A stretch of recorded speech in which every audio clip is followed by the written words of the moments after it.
श्री कृष्ण गोविंद हरे मुरारी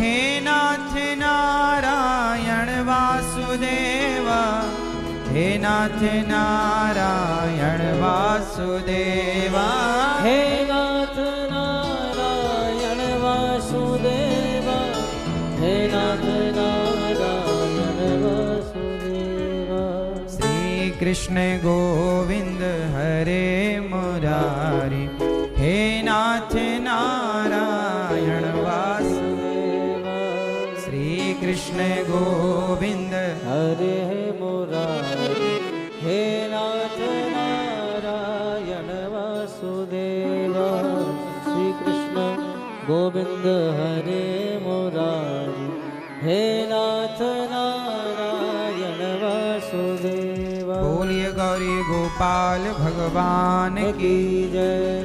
कृष्ण कन्हैया लाल की जय। जय जय श्री राधे। परम मंगलमय परात्पर अखिलेश्वर अखिल ब्रह्मांड नायक परात्पर परब्रह्म भगवान श्री कृष्ण की वांगमयी प्रतिमूर्ति श्रीमद्भागवत महापुराण। दूर दूर से आई हमारी माताएं बहनें श्रोतागण भक्तगण साधना टीवी और श्रद्धा टीवी पर कथा का रसपान कर रहे आप सभी भक्तजन, उपस्थित मातृशक्ति भगवत चरणानुरागी प्रिय भक्त और टीवी के द्वारा, मोबाइल पर, यूट्यूब के द्वारा, अन्य प्लेटफॉर्मों के द्वारा कथा का रसपान कर रहे सभी भक्तजनों को जय श्रीमन्नारायण। सबको जय श्रीमन्नारायण। बोलो जय श्रीमन्नारायण। जय श्री सीताराम। जय गौरी गोपाल। जय यमुना मैया की। श्री बांके बिहारी लाल की। कैसे हैं आप लोग? आप सब अच्छे रहें। आप सब पर गौरी गोपाल भगवान श्री लक्ष्मी नारायण भगवान की कृपा करुणा बनी रहे और आप सब सदा सुखी स्वस्थ रहें, यही मंगल कामना है। और मुझे पता है कि लक्ष्मी नारायण भगवान गौरी गोपाल में पधारे और लक्ष्मी नारायण भगवान के चरणों में बैठकर हम सब कथा सुन रहे हैं। जो गौरी गोपाल आता है, जो भगवान श्री लक्ष्मी नारायण भगवान का दर्शन करता है, लक्ष्मी माँ की कृपा, भगवान श्रीमन्नारायण की कृपा निश्चित बरसने लग जाती है उस पर। वृंदावन आओ तो गौरी गोपाल जरूर आना, क्योंकि लक्ष्मी नारायण भगवान यही हैं। जहां नारायण वहां लक्ष्मी, और जहां लक्ष्मी तो लक्ष्मी नारायण यहाँ विराजे हैं गौरी गोपाल में। पावन दर्शन तो आप सब प्रेम पूर्वक दर्शन कीजिए और अपने जीवन को कृतार्थ कीजिए। भगवान का पावन दर्शन आप सब कर रहे हैं। आप में से कितने लोगों ने दर्शन किया भगवान श्रीमन्नारायण का मंदिर में? सबने किया। और यहाँ की सेवाओं का दर्शन किया, वृद्ध माओं का सब। इस कथा में परीक्षित बन के हमारे भैया श्री उपेंद्र सोमपुरा, सोनल सोमपुरा जी।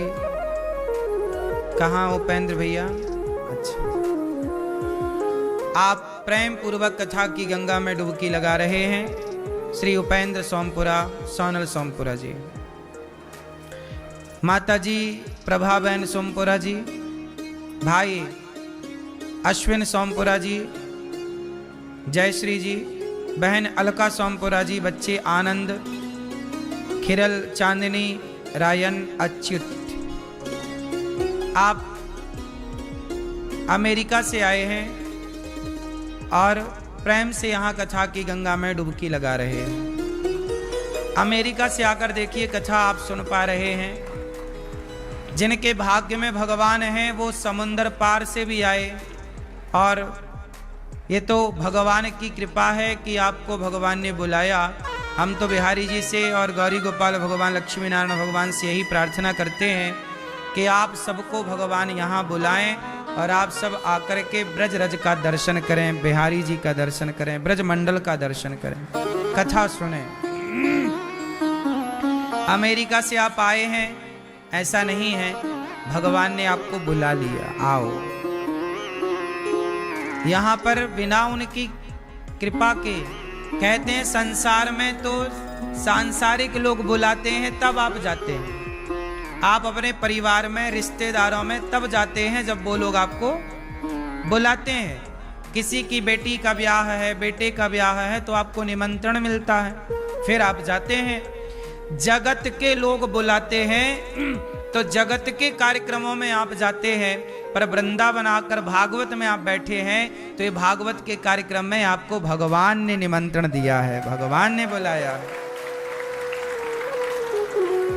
आप किसी और के बुलावे से नहीं आए, यहाँ भगवान ने आपको बुलाया। आओ यहाँ बैठो, प्रेम से कथा सुनो।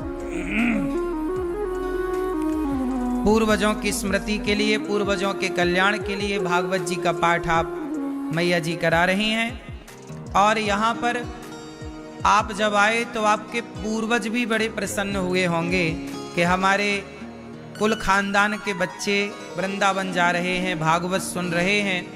भागवत सुनी धुंधकारिणी उद्धार हो गया, भागवत सुनी राजा परीक्षित जी ने मोक्ष मिल गया। भागवत जी जो सुनता है वह अपने पुण्य को इतना बढ़ा लेता है, इतना बढ़ा लेता है कि उस पुण्य के बल पर वह स्वर्ग नहीं भगवान के निज धाम पहुंच जाता है। ये भागवत का प्रभाव है। यहाँ भागवत जी के पोथी पाठ भी बैठे हैं, बहुत सारे यजमान परिवार आप लोग आए और भागवत जी के पाठ आप लोगों ने बिठाए। आप लोग भी बड़े भाग्यशाली हैं कि आपने अपने पितरों के लिए, पूर्वजों के लिए कम से कम सोचा तो सही, भागवत कराने का मन तो बनाया। जब आप अच्छा कार्य करते हैं और अच्छा सोचते हैं तो आपके पितर बड़े प्रसन्न होते हैं। कहते हैं ना, भगवान की कृपा तो हो पर पितरों की कृपा हो, पूर्वजों की कृपा हो। बाढ़ें पूत पिता के धर्मा, माँ बाप के पुण्य से, पूर्वजों के पुण्य से हम बढ़ते हैं और हमारे द्वारा किया गया पुण्य शुभ कार्य हमारे पूर्वज देखकर, सुनकर, पाकर के संतुष्ट होते हैं। हमें केवल अपने बारे में नहीं सोचना चाहिए, हमें अपने पूर्वजों के बारे में भी सोचना चाहिए, जो कि आप लोगों ने सोचा और उनके लिए भागवत जी का कार्य कराया। आप सब साधुवाद के जितने भी यजमान परिवार यहाँ आए, सबका बहुत बहुत स्वागत। और जो नहीं आए वो आप टीवी पर बैठे सुन रहे हैं, प्रेम से अपने पूर्वजों के लिए आपने जो कार्य किया है। और सोमपुरा परिवार का भी बहुत बहुत स्वागत आपका। यहाँ आए, भगवान ने आपको आश्रय दिया और भगवान की गोद में आप बैठे हैं, ये भाव रखिए। साथ ही श्री प्रदीप भाई पटेल जी, पत्नी श्रीमती गीताबेन पटेल जी, पुत्र श्री अक्षय कुमार पटेल जी, बहू श्रीमती जय शिखा पटेल जी, भाई श्री दिलीप भाई पटेल जी, भाभी जी श्रीमती भारती बहन पटेल जी, बहन श्रीमती नैना बहन पटेल जी। आप सब आए हैं, नैना बहन, भारती बहन सब। गुजरात से हैं आप, नडियाद से, और आप भी अमेरिका से हैं। बड़े प्रेम से श्री विनोद भाई पटेल, समधन जी श्रीमती तरलिका बहन पटेल जी, आप बड़े प्रेम से सब अमेरिका से आए हैं और प्रेम से कथा की गंगा में डुबकी लगा रहे। आप सभी अमेरिका वासियों का बहुत बहुत स्वागत। भागवत जी की कथा सुनने आप आए। देखो, भगवान श्रीमन नारायण यहाँ आकर बैठे और यहाँ जब भगवान श्रीमन नारायण आए उसके बाद पहली कथा आप लोगों को भगवान के चरण में बैठ के सुनने का अवसर मिल रहा है। प्रतिष्ठा के बाद यहाँ पर ये पहली कथा आपके द्वारा ही हो रही है। तो भगवान श्रीमन नारायण ने आपको कितना स्वीकारा है, कितने भाग्यशाली हैं आप सब लोग कि पावन सा अवसर आपको मिला। भागवत जी 18,000 श्लोकों का ग्रंथ है, 335 अध्याय हैं, 12 स्कंध भागवत जी में हैं भागवत किसने सुनी, क्यों सुनी, किसने सुनाई, कहाँ सुनाई, ये तमाम सवाल से भागवत जी शुरू होती हैं। भागवत सबसे पहले कहाँ हुई जानते हैं? किसने किसको सुनाई? भागवत सबसे पहले बैकुंठ में हुई।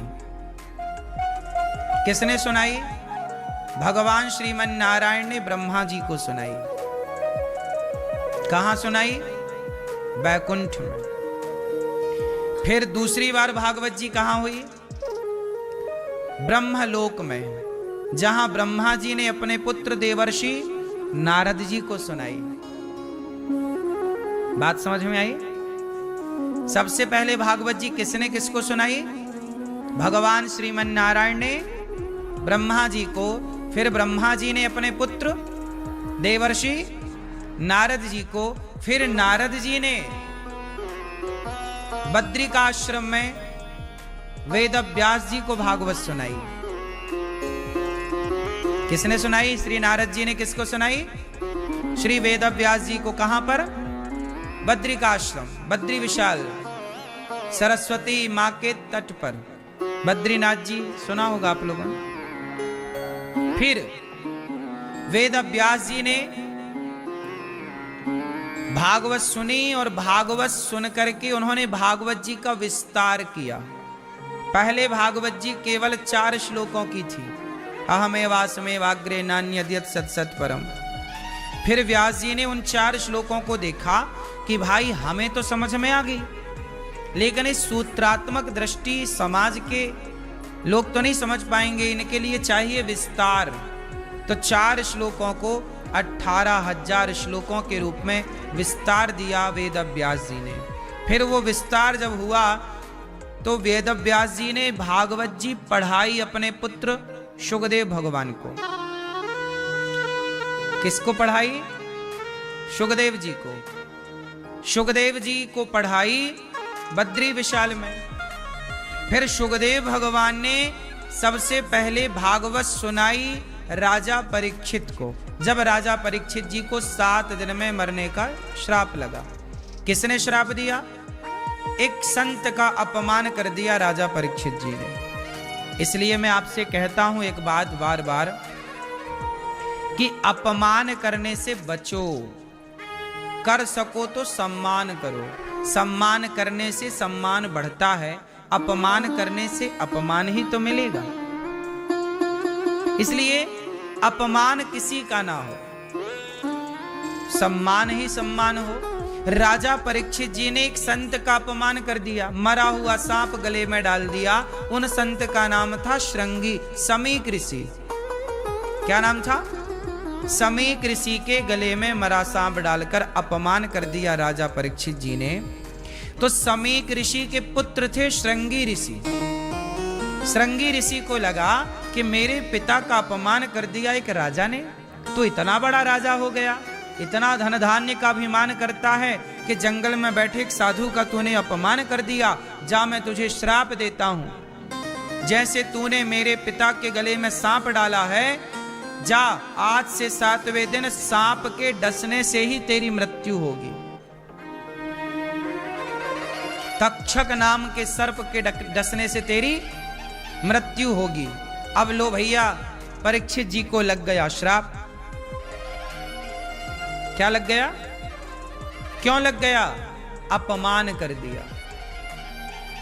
इसलिए कहता हूं अपमान कर, आपने देखो, मैं यदि आपका अपमान करूं तो आप श्राप का मतलब क्या है?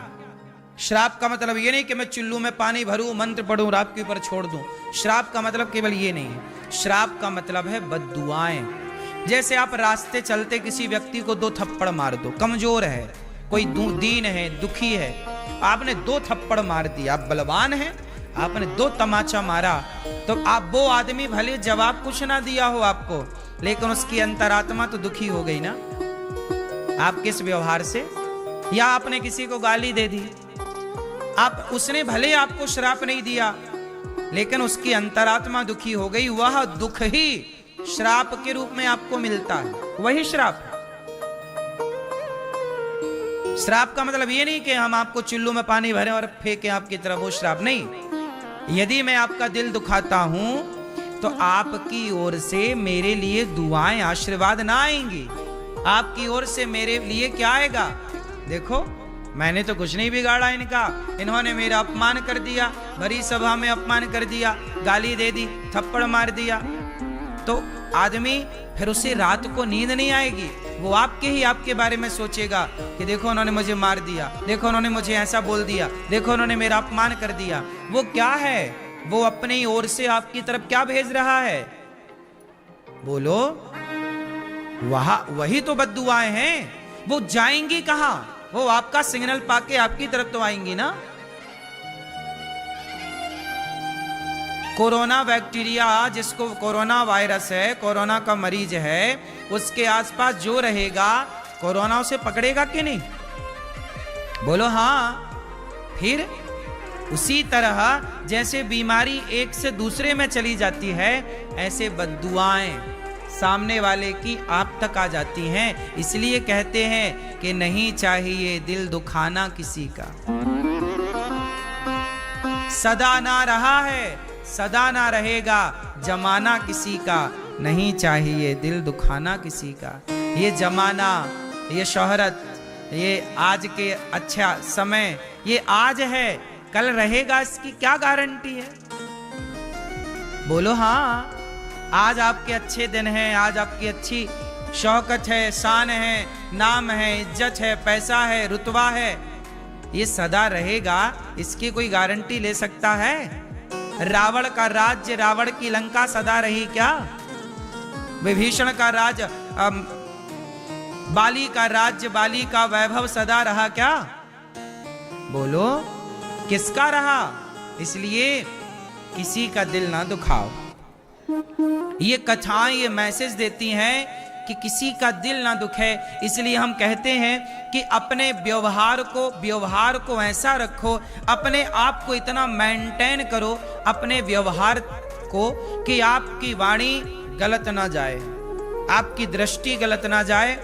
वाणी सदा मीठी हो, वाणी सदा सरल हो, सहज भैया आओ। कोई आपको गाली दे, कोई आपको अपमानित करे, करने दो, वो उसका व्यवहार है। हम क्यों आपकी तरह बने? आप हमें गाली दो तो हम भी आपको गाली दें, तो आप में और हम में अंतर क्या रहेगा? फिर ऐसे नहीं होता। आप लोग तो ये सोचते हो कि तूने मुझे एक मारा, मैं तुझे दो मारूंगा। ठीक है, ये भी वहां सही है जहां आतंकवादी हो। हमारे भारत में कोई गलत दृष्टि डाल रहा है, आतंकवादी है, आक्रांता है, वो घुसपैठ कर रहा है, तुम्हारी बहन बेटी के प्रति गलत भाव रख रहा, उसे जरूर आप दो मारो। लेकिन बेवजह क्यों किसी को सताना? बेवजह क्यों बात बात में झगड़ा करना? क्या फायदा है इसका? अंग्रेजों से लड़ो तो समझ में आए, मुगलों से लड़ो तो समझ में आए। भाई से काहे लड़ते हो भैया? पड़ोसियों से क्यों लड़ते हो? परिवार से क्यों लड़ते हो? पाकिस्तानियों से लड़ो तो समझ में आए, बांग्लादेश के लोगों, आतंकवादियों से लड़ो तो समझ में आए। भाई से काहे लड़ते हो? परिवार से काहे लड़ते हो? बहू और सास से काहे लड़ते हो? जेठानी और देवरानी से काहे लड़ते हो? ये आपसी की जो लड़ाइयां हैं, मैं इसकी बात कर रहा हूं कि इन लड़ाइयों से बचो। लड़कर के दिमाग खराब ही होता है, फ्रेश तो होता नहीं है। इसलिए किसी का दिल यदि हमने दुखाया है तो याद रखिएगा, ये पृथ्वी गोल क्यों है। आप जहां, गोल का मतलब है कि हम जहां से चलते हैं वहीं आके खड़े हो जाते हैं। ये बात सही है कि गलत है? बोलो हाँ। उसी तरह यदि मैंने आपको एक गाली दी मैया, तो 1 साल बाद, 2 साल बाद, 5 साल बाद वो गाली लौट के मेरे पास जरूर आएगी। ये बात सही है कि नहीं? मैंने आपको गाली दी तो कोई होगा जो मुझे गाली देगा। हिसाब तो ईश्वर के यहां देर है, अंधेर नहीं है। आपने किसी को एक थप्पड़ मारा होगा, मार लो, आज मजा आ रहा है ना, पर कल वो थप्पड़ लौटेगा जरूर। जो व्यवहार आज आपका है, सास को आपने 2 थप्पड़ मार दिया, बूढ़ी सास थी, पानी नहीं दिया, भूखी रखा, ठीक है आज आपके दिन हैं, कर लो, लेकिन ये व्यवहार वापस आएगा आपके लिए। समय तो सबका बदलता है ना मेरी माँ। दशरथ जी ने श्रवण कुमार को मारा, भले धोखे से मारा, तो श्रवण के माँ बाप का दिल दुखा के नहीं? बोलो हाँ। अब तुम किसी के बेटे की जान ले लो तो उसके माँ बाप तुम्हें आशीर्वाद छोड़ी देंगे, जा बेटा खुश रह? नहीं। श्रवण के माँ बाप का दिल क्या हुआ? दुखा, बेचारे तड़प गए और तड़प तड़प के मर गए। तब क्या हुआ? श्रवण के माँ बाप जब मरे तो श्रवण के माँ बाप ने कहा, दशरथ जी हम तुम्हें श्राप नहीं दे रहे हैं, लेकिन अब ना दें तो भी तुम बचोगे नहीं। जैसे हम तड़प रहे हैं पुत्र के लिए, तुम भी तड़पोगे अपने पुत्र के लिए। यही हिसाब है साहब। सोचिए कि विधि का विधान भगवान के पिता पे लागू रहा। राम तो भगवान हैं और भगवान के पिता दशरथ जी हैं, तो विधि का विधान जब भगवान के बाप पे लागू रहा तो हम पर और आप पर लागू ना होगा विधि का विधान? ये गोल है ना, लौटेगा जरूर। आज दशरथ जी ने किसी का बेटा छीना है तो उनका भी बेटा छीना जाएगा।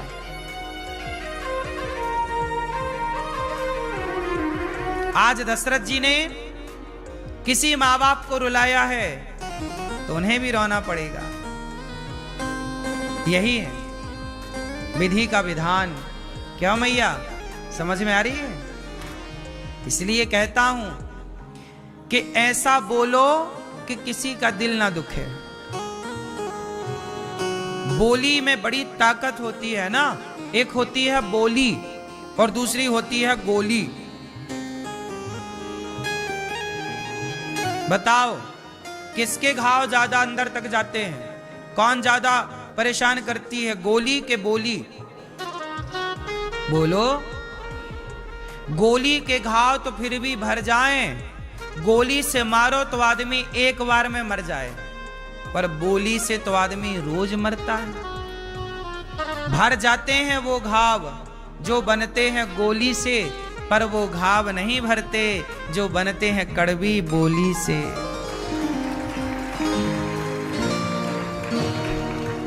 इसलिए कहता हूं शब्दों को संभाल कर बोलिए। शब्दों को, क्यों मैया? शब्दों को शब्द संभाल के बोलिए। शब्द के हाथ न पांव। शब्द के हाथ पांव नहीं होते। शब्द संभाल के बोलिए, शब्द के हाथ न पांव। एक शब्द औषधि करे। एक शब्द होता है जो औषधि का काम करता है, और एक शब्द करे घाव। एक शब्द घाव कर देता है और एक शब्द औषधि का कार्य करता है। इसलिए आप जैसे भक्तों से हम यही कामना करते हैं कि कोई आपका कितना भी दिल दुखाए, कोई आपको कितना भी परेशान करे, लेकिन आपके भीतर इतनी दया होनी चाहिए कि आप उसके प्रति कभी गलत ना सोचें।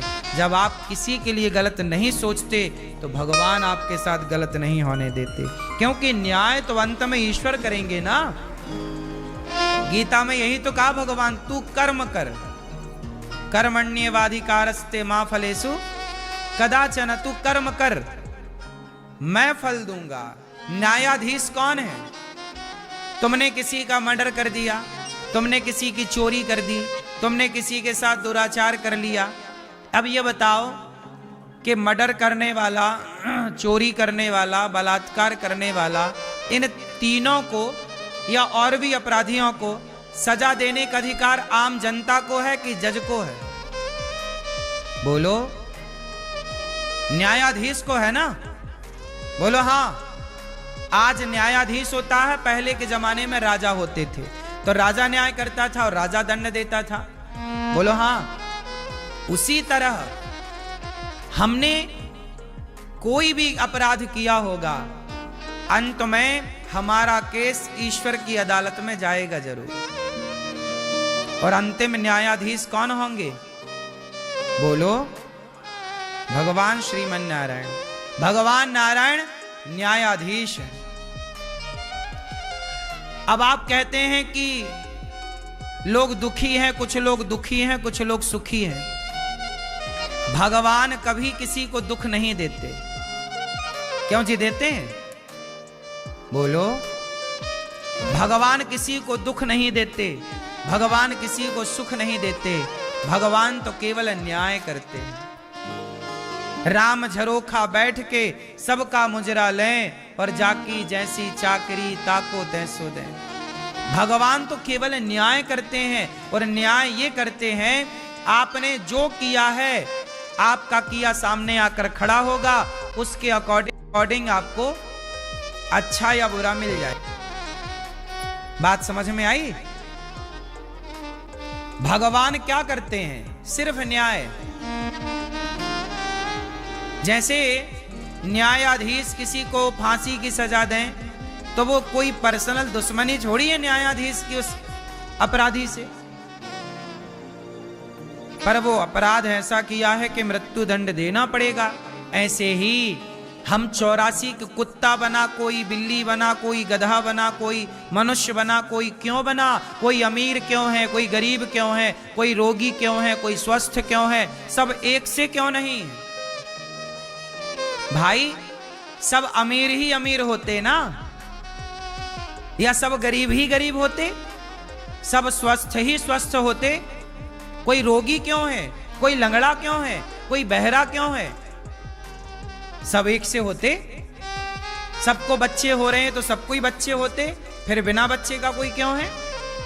सबकी आंखें हैं तो सबकी आंखें होती, फिर कोई अंधा क्यों है? सबके घर हैं तो सबके घर होते, कोई बिना घर का क्यों है? बोलो भाई।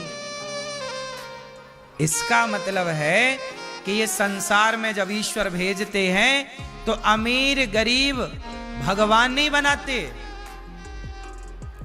स्वस्थ और रोगी भगवान नहीं बनाते। ये आपके कर्मों के अकॉर्डिंग आपको नेक्स्ट चीजें प्राप्त होती हैं, अगली चीजें मिलती हैं। आपने पुण्य किया, आपने परोपकार किया, दान किया तो भगवान आपको धनवान बनाते हैं। आपने किसी को दिया कुछ नहीं, लिया ही लिया है तो भगवान गरीब बनाते हैं कि भाई तुम 2-2 रोटी को तड़पोगे, तरसोगे। जब तुम्हारे पास था तब तुमने किसको दिया? अपना खाया, अपना मौज किया, बस किसी को नहीं दिया तुमने। कभी भूखे को भोजन कराया नहीं, कभी प्यासे को पानी पिलाया नहीं, तो फिर कौन दे तुम्हें? जब था तब तुमने कितना दिया? इसलिए जब है तो पानी बाढ़े नाव में, घर में बाढ़े दाम, दोनों हाथ उलीछिए यही सयानो काम। आज समय अच्छा है साहब तो खूब अपने हाथों से दान पुण्य करो। आंखें हैं तो खूब भगवान का दर्शन करो, पांव हैं खूब धामों की यात्रा करो। एक दिन ये हाथ काम ना करेंगे, एक दिन ये पांव काम ना करेंगे। इसलिए हर चीज का सदुपयोग करो, इसी के हिसाब से ईश्वर सब कुछ देते हैं। तुमने अच्छा जो किया उसका अच्छा दे दिया, बुरा किया बुरा मिल गया। अब आप यहां मेरे से एक सवाल कर सकते हैं कि महाराज जी जब हमारे ही कर्मों का फल हमें मिलता है, अच्छे का अच्छा और बुरे का बुरा, तो ये सवाल आपसे है कि फिर हम भक्ति क्यों करते हैं? फिर भगवान की भक्ति की क्या जरूरत है? जब कर्मों का ही फल मिलता है व्यक्ति को, अच्छे का अच्छा और बुरे का बुरा, तो भक्ति क्यों करते हैं? चलो सवाल आप लोगों से उत्तर दो। आपको आज जो मिला अच्छा या बुरा, वो किसके बल पर मिला? आपने अच्छे कर्म किए होंगे तो वृंदावन मिला, धन धान्य से आप परिपूर्ण हैं, अच्छे कर्म होंगे आपके। बुरे कर्म होंगे उनके जो 2-2 रोटी को तरस रहे हैं, तड़प रहे हैं, कपड़े पहनने को तरस रहे हैं, तड़प रहे हैं। सवाल आपसे है कि आपको वह कर्मों का ही तो फल मिला, अच्छे कर्म होंगे आपके पिछले। हमारे कोई पुराने कोई अच्छा कर्म हो गया होगा तो बिहारी जी ने वृंदावन धाम में गोद में बिठा रखा है। इस जीवन में तो कोई अच्छा कर्म नहीं हुआ होगा, कोई रहा होगा। अब मुझे एक प्रश्न का उत्तर आप लोग दो कि जब कर्मों का ही फल मिलता है प्रत्येक व्यक्ति को, अच्छे का अच्छा बुरे का बुरा, तो फिर भक्ति क्यों करते हैं लोग? कर्मों का ही बल भोगते रहे, भक्ति की क्या जरूरत है? चलो आप बताओ, भक्ति क्यों करते हैं, किसके लिए? जब कर्मों का ही हिसाब मिलना है, कर्मों का दंड ही तो दशरथ जी को मिला, कर्मों का दंड ही तो राम जी को मिला वनवास, कर्मों का दंड ही तो भीष्म पितामह को मिला बाणों की सैया। जब कर्मों का दंड ही सबको भोगना है, अच्छे का अच्छा बुरे का बुरा, तो भक्ति क्यों करें? आप बताओ मैया, आप बताओ मेरी माँ, बताओ। सफेद बालों वाली मैया बताएंगे, बताओ मेरी माँ। बैठे बैठे, अरे आपके बगल वाली मैया, हाँ मैया बता, भक्ति क्यों करें?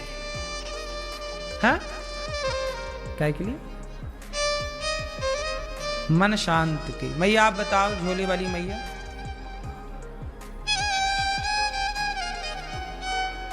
प्रभु को पाने के लिए। चश्मा वाली बहन बताएंगे भक्ति क्यों करें? मोक्ष के लिए। ठीक है, पी ले भैया। हैं?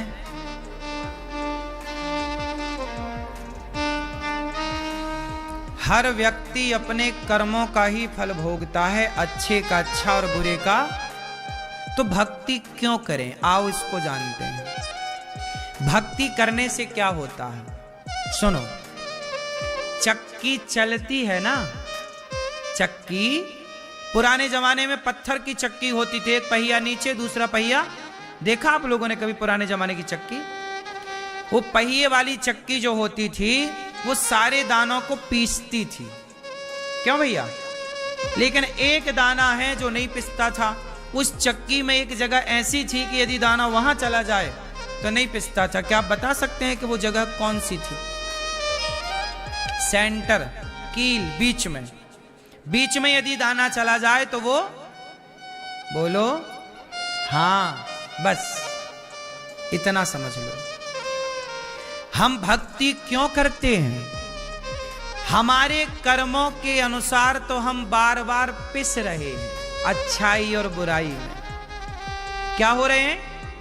पिस रहे हैं। तो भक्ति क्यों करें? यदि भक्ति करोगे तो भगवान अपनी शरण में बुलाएंगे। जब भगवान की शरण में जाओगे तो बार बार के पिसने से बच जाओगे। जैसे दाना चला गया कील के पास, एक खूंटे के पास, चलती चक्की देख कर दिया कबीरा रोए, दो पाटन के बीच में साबुत बचा ना कोई। चलती चक्की चलने दे, पिस पिस आटा होए, और कीले माही जो रहे सो बाल न बांका होए। तो एक कील के पास जो दाना चला गया तो उसका बाल भी बांका।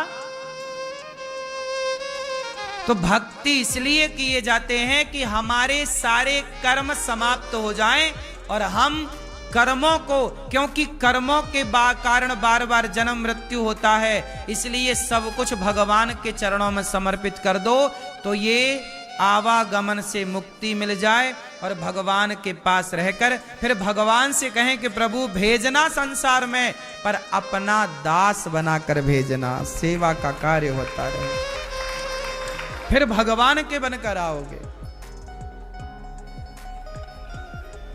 अभी देखो, हमारे देश के प्रधानमंत्री जी हैं मोदी जी। जब ये प्रधानमंत्री नहीं थे तब भी ये विदेश जाते थे, पर विदेश तब जाते थे तो ये अपने खर्चे से, अपने पर्सनल काम से जाते थे। बोलो हाँ, आप लोग भी विदेश जाते होंगे तो अपने खर्चे से ना जाते हैं, अपनी कामनाओं के लिए जाते, अपने काम के लिए। भाई वहां हमारा काम है, या हम इस काम के लिए जा रहे हैं, बिजनेस के लिए जा रहे हैं, व्यापार के लिए जा रहे हैं, फला फला काम। जाना आना तो पहले भी था, लेकिन मोदी जी का अब जो जाना आना है वो पहले की तरह नहीं है।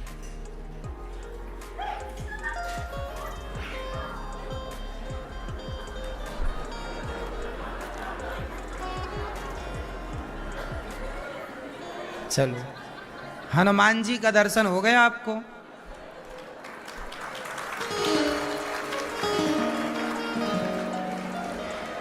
तो कुल मिलाकर कहना यह है कि पहले मोदी जी अपने तरफ से जाते थे, अपने खर्चे से, अपने पर्सनल काम से, लेकिन अब किसके प्रतिनिधि बनकर जाते हैं? बोलो। अब जो निर्णय होता है, जो वो कहते हैं, वो भारत की तरफ से कहते हैं। जाते हैं तो किसकी तरफ से जाते हैं? अब वो जाते हैं तो ये मान लिया जाता है कि पूरा भारत जा रहा है, वो भारत के प्रतिनिधि बनकर जा रहे हैं। बात सही है कि गलत है? उसी तरह हम लोग आए, जन्म मृत्यु हुआ, अपने कर्मों के कारण हम लोग अपने बजट से संसार में आते, कुत्ता बिल्ली पशु पक्षी मनुष्य बनते रहते हैं। हम अपने कर्मों के कारण संसार में आए, फिर मर गए, फिर आए, फिर मर गए, फिर आए, फिर मर गए, बार बार जन्म मृत्यु जन्म मृत्यु। लेकिन मोक्ष क्या है? समर्पण क्या है? वो चक्की में एक दाना जो नहीं पिसा, उसका अर्थ ये है कि जब आप भगवान के बन जाते हैं, जैसे मोदी जी देश के प्रधानमंत्री बन गए तो वो देश के लिए जा रहे हैं, उसी तरह जब आप भगवान के समर्पण कर देते हैं तो आपके सारे कर्म हो जाते हैं नष्ट। क्या हो जाते हैं? जैसे ये सोना है, इस सोने में ना, जो आपने सोना पहना है ना, उसमें टांके लगे होंगे, क्योंकि बिना टांके के कोई आभूषण नहीं बन सकता। क्यों जी? बात सही है, हाँ या ना? तो इस सोने में आ गया है दोष। कौन सा दोष? टांके लग गए, इसका कैरेट हो गया कम। शुद्ध सोना तो 24 कैरेट का है, पर आभूषण 23 में और 22 में और 18 कैरेट में भी होते हैं। लेकिन क्या करें कि अब इसको फिर से हम भट्टी पर डाल दें तो क्या हो जाएगा? ये फिर से क्या होगा? फिर 24 का हो जाएगा कि नहीं?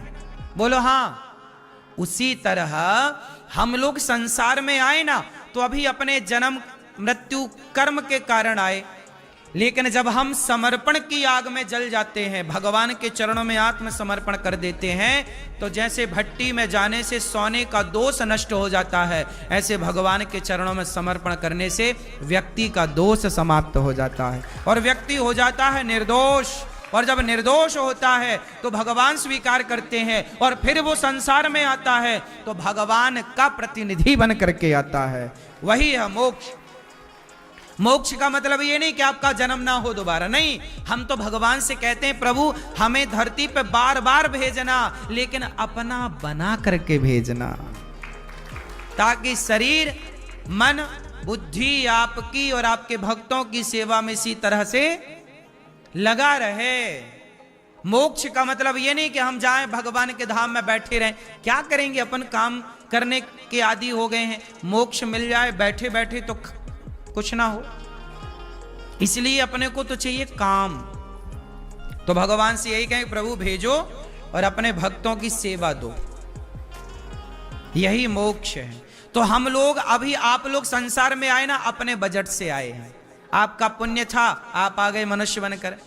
थोड़ा पुण्य कम था तो थोड़ा दुखी भी हैं, परेशान भी हैं, संसार की परेशानियां भी लेकर जूझ रहे हैं आप लोग। थोड़ा आप लोगों का बजट कम था, है ना भाई। कुछ बच्चे होते हैं ना, पैदा होते ही सोने की चम्मच से दूध पीते हैं, बड़े बड़े घरों में पैदा हो गए। और कुछ बच्चे होते हैं फुटपाथ पे रहने वाली मैया से पैदा हो जाते हैं। वो मैया साड़ी का झूला बना के साड़ी के झूले में झुलाती है, पेड़ की डाल में बांध देती है। एक समय पर 2 बच्चे पैदा हुए, एक अमीर के घर एक गरीब के घर। बताओ, उन बच्चों ने तो पैदा होते ही ना कोई पाप किया ना कोई पुण्य किया, लेकिन दोनों बच्चे, एक अमीर हो गया एक गरीब हो गया जन्म लेते ही। ये बात सही है कि गलत है? मुझे प्रश्न का उत्तर दो कि एक गरीब कैसे हो गया जन्म लेते? उसने तो कोई कर्म नहीं किया, अभी तो पैदा ही पैदा हुआ है, कोई कर्म तो हुआ नहीं। फिर वो अमीर कैसे हो गया एक, और एक गरीब कैसे हो गया? क्योंकि उसके पिछले बजट से ये सब कुछ मिला है। आपके पास जितना बजट होता है, पत्नी अच्छी मिल जाए तो आपका बजट अच्छा था। कम बजट है मतलब चाइना मॉडल मिल गई। सस्ती वाली भी तो है बाजार में, मैं मायके चली जाऊंगी, तुम देखते रही हो, ये सबसे 3rd क्वालिटी की चाइना मॉडल। बेटा बहुत अच्छा है आपका, ब्रांडेड है, और बेटा आपको मार रहा है, डांट रहा है, गालियां दे रहा है, मतलब सब सस्ता वाला मिल गया, मिला है सस्ता। क्यों मैया? आपके पति बहुत अच्छे हैं, रोज आपको आई लव यू बोलते हैं, आपके पति ब्रांडेड हैं, अच्छे हैं, प्यार करते हैं, और आपके पति रोज पौआ पी के आए, झूम बराबर झूम शराबी, 2 थप्पड़ और जमाया, मतलब ये सब सस्ता चाइना मॉडल, सस्ता आदमी मिला है आपको। क्यों मैया? तो ब्रांडेड हैं आप लोगों के, सस्ते वाले हैं।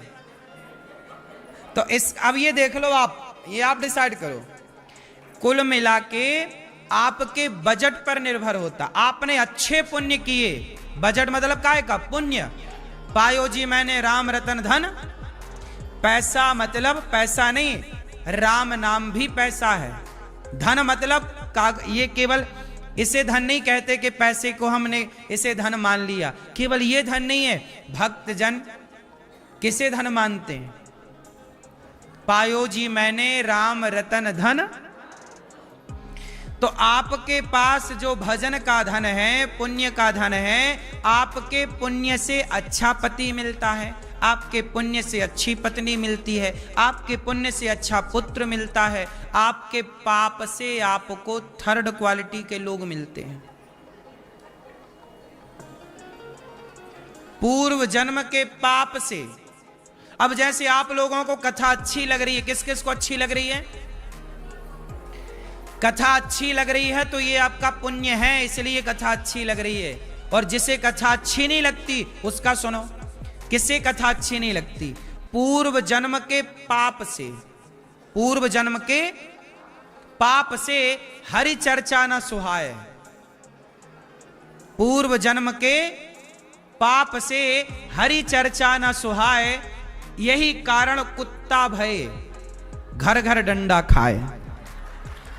जैसे कथा अच्छी नहीं लगती, भगवान का नाम अच्छा नहीं लगता, भगवान का भक्त अच्छा नहीं लगता, ये कुत्ते कौन है? भाव भाव भाव भाव दिन भर भौंकते काहे हैं? ये सब पिछले जन्म में मनुष्य थे, इन्हें भी अवसर मिला था, लेकिन इनका मन कथा में नहीं लगता था, दिन भर प्रपंच करते थे। तो भगवान ने कहा कुत्ता ही बनो, तो कुत्ता बना दिया। कुछ लोग चोरी करते हैं, चप्पल चुरा के ले जाते हैं कथा सुनने वाले श्रोताओं की। इनको भगवान बिल्ली बनाते हैं, बिल्ली चोरी से दूध पी जाती है। करो चोरी अब। जिनका मन पैसे में लगा रहता है, पैसा पैसा पैसा, वो सांप बन जाते हैं। मणि उन्हीं के पास होती है ना, पैसे का काम सांप के पास। सबसे अमीर सांप ही होता है, मणि होती है ना उसके पास। बोलो हाँ। तो आपको सांप बनना है तो पैसे में मन लगाओ, बिल्ली बनना है तो चप्पल जूते चुराओ, मोबाइल चुराओ, और ये सब चैन वैन चुराते हैं ना लोग।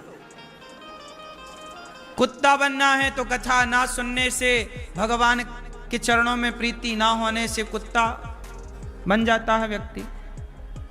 और सारी जिंदगी भगवान का भजन ना कर बोझा ढोता रहे, ढोता रहे, बोझा ढोने वाला क्या बनता है? गधा। आजकल तो गधों की भी कीमत हो गई है। बाबा जी दूध पी रहे हैं गधे का, गधी का। तो गधा कौन बने? जो बोझा उठाते रहे वो क्या बने? दिन भर बोझा, दिन भर हाय पैसा, परिवार का बोझा, ना कीर्तन में मन, ना भजन में मन, ना ध्यान में मन, ना कहीं, बस भागे जा रहे, सब गधा बनेंगे। क्यों मैया? और जो ज्यादा ऐसे ऐसे चलते हैं, ये लोग क्या बनते हैं बताओ? बोलो। ऊंट। आया ऊंट पहाड़ के। ज्यादा घमंड करने वाले लोग, अभिमान में जीने वाले लोग ऊंट बनते हैं। भाई भगवान अच्छा, बड़ा घमंड है, आया चल तुझे ऊंट बनाता हूं। क्योंकि सबकी चाबी भगवान के पास है। वो चाहे गधा बनाए, बिल्ली बनाए, तुम कर क्या सकते हो? और जो लोग गुटखा तंबाकू खा रहे हैं, मुंह गंदा बिल्कुल नाला बनाए अपने मुंह, इनको भगवान क्या बनाते हैं? सुअर। क्योंकि ये लोग वही खाते हैं। दिन भर गुटखा खा रहे हैं, दाने दाने में केसर का दम, इस चक्कर में पूरा मुंह को नाला बना रखा है। क्यों? सुअर क्या खाता है? मलमूत्र खाता है बेचारा, वही साफ सफाई करता है सबकी। गुटखा खाने वालों के बिस्तर देखना जरा, तकिया के नीचे वही थूक देते हैं, तकिया उठाए थूक। इतने नालायक कोटि के होते हैं। कोरोना काल में तो तकिया के नीचे कोरोना के पहले थूकते रहे, और जब कोरोना में गुटखा नहीं मिला तो वही चाटे फिर।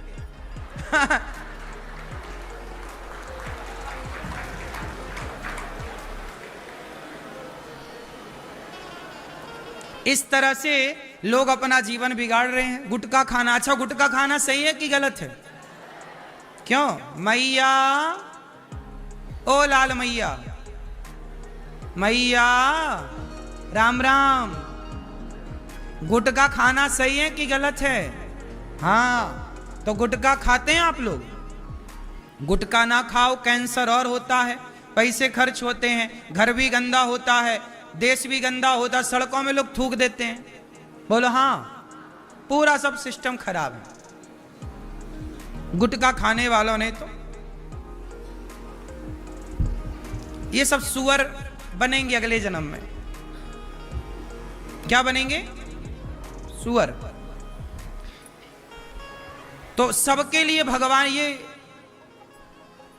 इसलिए कहता हूं कि मनुष्य बने हो ना तो बड़े भाग्य से बने हो।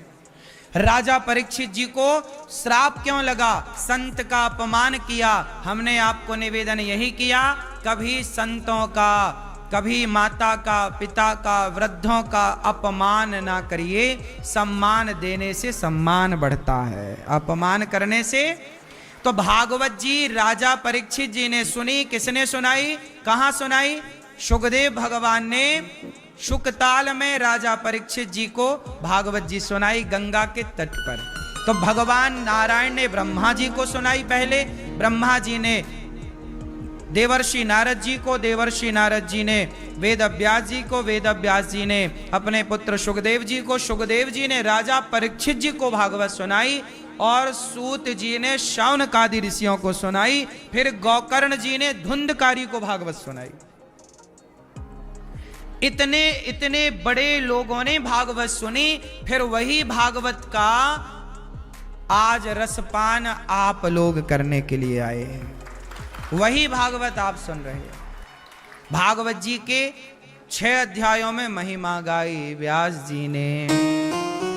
सच्चिदानंद रूपाय विश्वोत्पत्त्यादि हेतवे तापत्रय विनाशाय श्री कृष्णाय वयं नुमः। कृष्णाय वासुदेवाय हरये परमात्मने प्रणतक्लेशनाशाय गोविंदाय नमो नमः। सच्चिदानंद रूपाय विश्वोत्पत्त्यादि हेतवे तापत्रय विनाशाय श्री कृष्णाय वयं नुमः। सच्चिदानंद, सतचित आनंद, विश्वोत्पत्त्यादि हेतवे विश्व की उत्पत्ति पालन संहार, तापत्रय विनाशाय दैहिक दैविक भौतिक दुख विनाशाय, इनका नाश करने वाले भगवान। सारे कष्टों को कौन दूर कर सकता है? भगवान का नाम है सच्चिदानंद। क्यों? क्योंकि वो सत्य, सत है। चित, चित मीन्स प्रकाश स्वरूप। आनंद मतलब आनंद के सागर। क्या करते हैं भगवान? क्यों भगवान जी क्या करते हैं बेटा बताओ? कुछ काम धाम करते हैं भगवान के? बस क्षीर सागर में लेटे ही रहते हैं। क्या काम करते हैं? जगत का कल्याण। क्यों भैया? ओ भैया, भगवान क्या करते हैं? मोबाइल चलाने वाले भैया बोलेंगे। भगवान क्या करते हैं? भगवान करते क्या है? आप बताइए।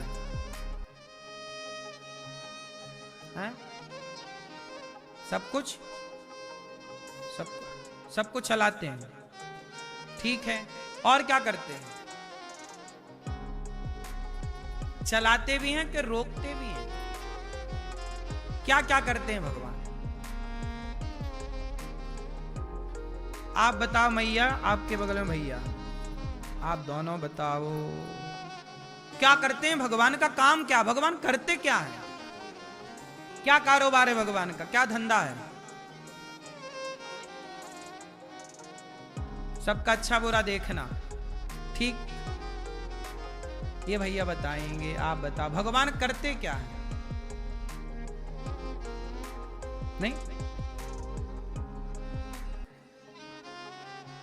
हाँ, मैया बोली भगवान 3 काम करते हैं। सृष्टि उत्पन्न करना, सृष्टि का पालन करना और सृष्टि का संहार करना। ब्रह्मा रूप से भगवान उत्पत्ति करते हैं, विष्णु रूप से पालन करते हैं और शिव रूप से। इन तीनों को जोड़ा तो पड़ा नाम God. GOD, G for generator, O for operator, D for destroyer. तो generator G for Brahma. Brahma क्या है? सृष्टि के निर्माता, जनरेटर। O फॉर ऑपरेटर कौन? भगवान। भगवान भगवान विष्णु, भगवान श्रीमन नारायण। भगवान नारायण भगवान नारायण 3 लोगों को प्रकट कर देते हैं। भगवान नारायण 3 रूपों में प्रकट हो जाते। नारायण तो अपना लेटे रहते हैं, लक्ष्मी जी पांव दबाती रहती हैं और भगवान आंख बंद करके सब देखते हैं। कर्ता कौन है? भगवान नारायण 3 रूपों में प्रकट हो जाते हैं। नारायण के 3 रूप हैं, ब्रह्मा, विष्णु, इनमें कोई भेद। ब्रह्मा सृष्टि को उत्पन्न करते हैं, जनरेटर। ऑपरेटर कौन? भगवान विष्णु। और संहारक, डिस्ट्रॉयर कौन? भगवान शंकर। Brahma Vishnu, GOD, God. यही है गॉड का फुल फॉर्म। यही है ईश्वर का काम। क्या करना? उत्पन्न करना। कैसे उत्पन्न करना? भगवान का हेड ऑफिस कहां है? आप बताओ। भगवान हेड ऑफिस कहां बनाए हैं? भगवान का हेड ऑफिस कहां है? बता। हाँ मैं ये बता। शिव जी हेड, शंकर जी संहार करने वाले हैं। बनाते कहां बैठ के हैं? हेड ऑफिस का मैया बताएंगी हमारी। ब्रह्माणी, रुद्राणी तीनों बैठी, बीच वाली मैया बताएंगी। भगवान सृष्टि कहां बैठ के कर? भगवान का हेड ऑफिस कहां है? हाँ है क्षीर सागर, वो हेड ऑफिस है। आप काम करती थी वहां क्या पहले?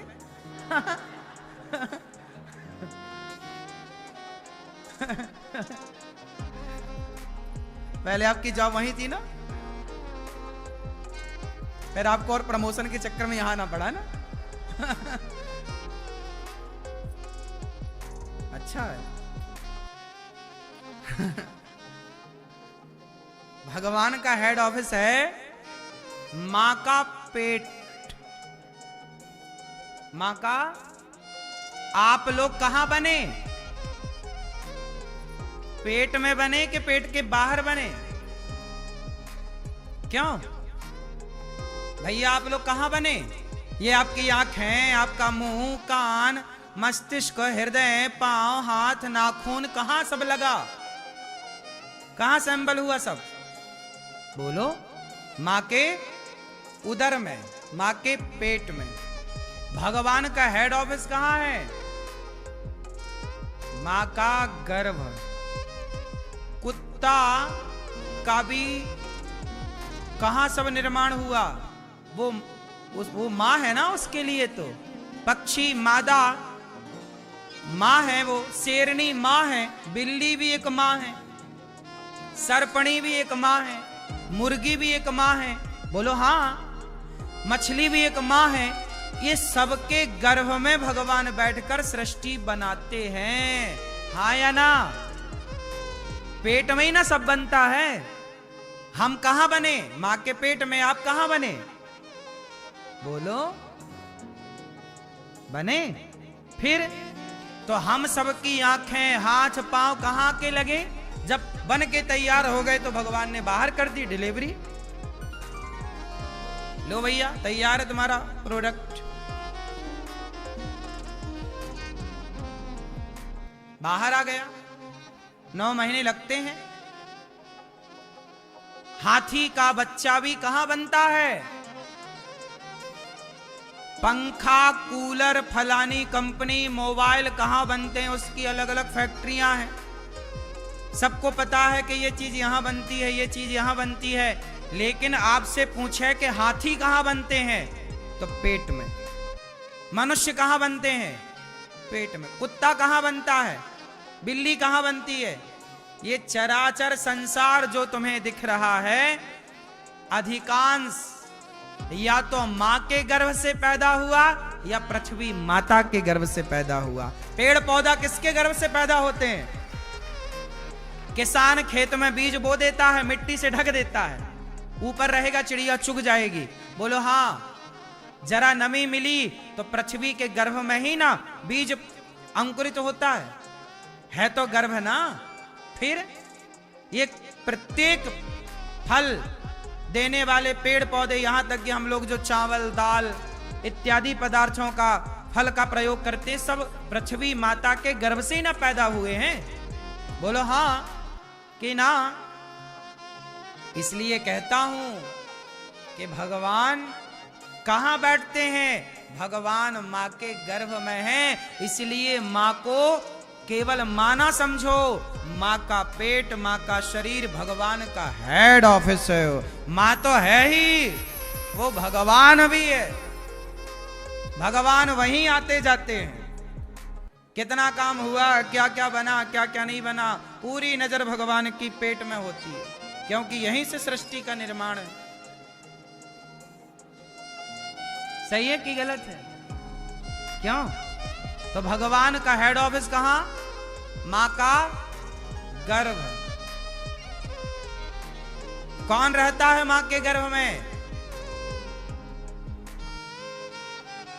भगवान ने प्रकट किया, बच्चे को बनाया, लेकिन देखो पालन भी करते हैं। भगवान को जन्म प्रकट तो किया, बनाया, पालन भी तो किया। मां के पेट में बच्चा बनता है, केवल बच्चा नहीं बनता, बच्चे के लिए मां के पेट में दूध भी बनता। मतलब मां के शरीर में जब बच्चा पैदा होगा तो पिएगा क्या? रोटी खा नहीं सकता पैदा हुआ बच्चा, मुर्गी अंडा खा नहीं सकता पैदा हुआ बच्चा, उसके लिए तो अमृत क्या है? मां का। इसलिए भगवान बच्चा तो बनाते हैं, बच्चा क्या पिएगा? बच्चे के लिए दूध भी बनाते हैं। इसलिए भगवान पालनहार हैं। हर बच्चे का पालन मां का दूध पिलाकर करते हैं। इसलिए भगवान पालनहार हैं। सृष्टि करता है और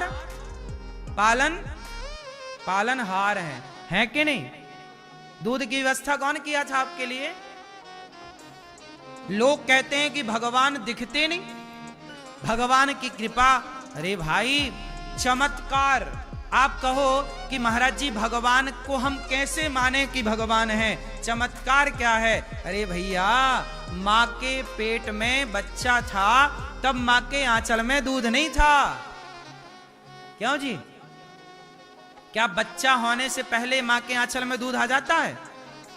जैसे ही पेट में था तो भगवान को पता भी जरूरत नहीं है, पेट में ही है, उसका नरा जोड़ा रहता मां के शरीर से। जो मां खाती अपने आप नाभि के द्वारा। बच्चे का पहला मुंह क्या होता है जानते हो? आपका पहला मुख क्या है? आप सबका पहला मुंह क्या है? आप सबका पहला मुख होता है नाभि। जब आप पेट में थे 9 महीने तो कहां से खाते थे? मुंह से नहीं खाते थे। तब कहां से खाते पीते थे? नाभि से। नरा जुड़ा होता ना, तो प्रत्येक व्यक्ति का पहला मुख उसकी नाभि ही है। नाभि मां का खाया पिया नाभि से ना अंदर गया। बोलो हाँ। तो देखो ये ईश्वर की क्या रचना है, क्या भगवान की संरचना है। फिर क्या हुआ? जैसे ही आप बाहर आए दूध आ गया, थोड़ा बड़े हुए दांत आ गए, और बड़े हुए आपके दांत गिर गए, नए कंपनी वाले ब्रांडेड दांत आ गए। किसकी व्यवस्था चल रही है? ये पालन कौन कर रहा है? आप कहते हो हम सब करते। अच्छा, तुम सब करते तो दांत भी लगवा लेते। फिर भगवान ने दांत दिए ना आपको कि नहीं? बोलो हाँ। भगवान के दिए दांत धोखा नहीं देते। आजकल लोग 32 लगवाते। एक मैया की नकली दांत लगे थे, जरा हंसने लगी तो मैया ही करके दांत बाहर आ गए। तो ये दांत तो सांसारिक दांत धोखा दे देते हैं हंसने में। बोलो हाँ। फिर एक मैया बोली हमारे दांत गुम गए, कहीं रख दिए, गो खो गए। ये लो, अब भगवान के दांत थोड़ी गुमते हैं, भगवान ने सब फिक्स कर रखा। क्यों जी? क्या ईश्वर की लीला है। आप लोग कहते हैं भगवान का चमत्कार दिखाओ। अरे माँ के पेट में बच्चा था तब दूध नहीं था, बाहर आया दूध की धार बह गई।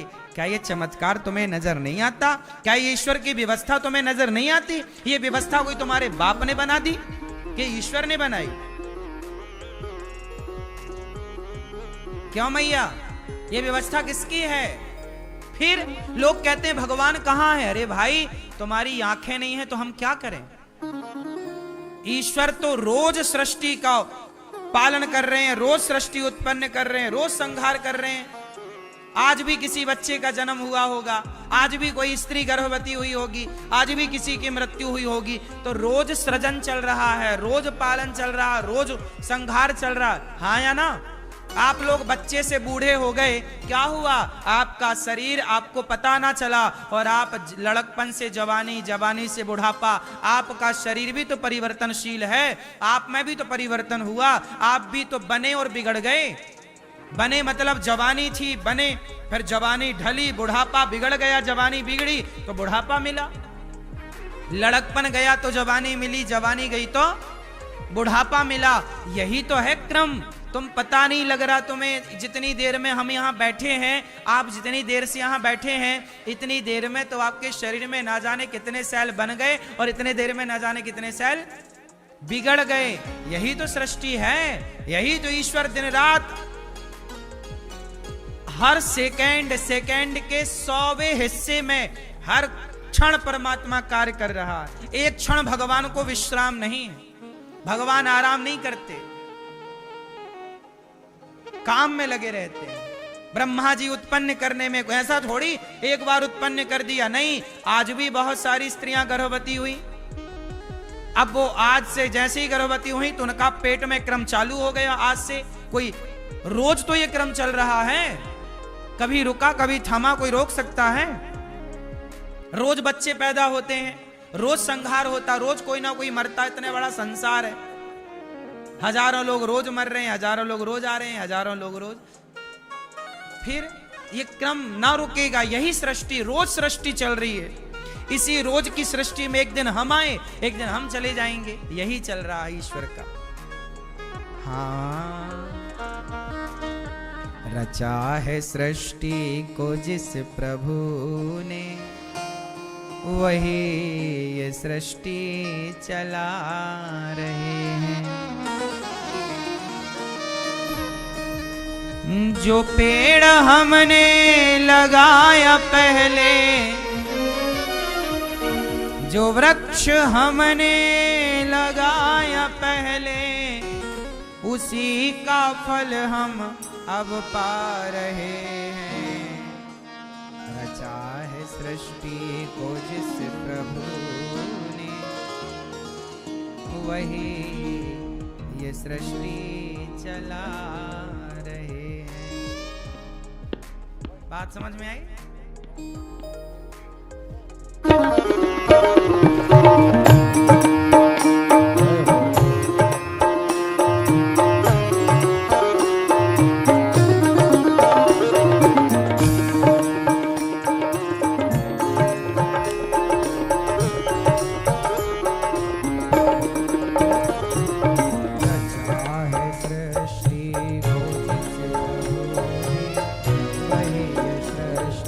चला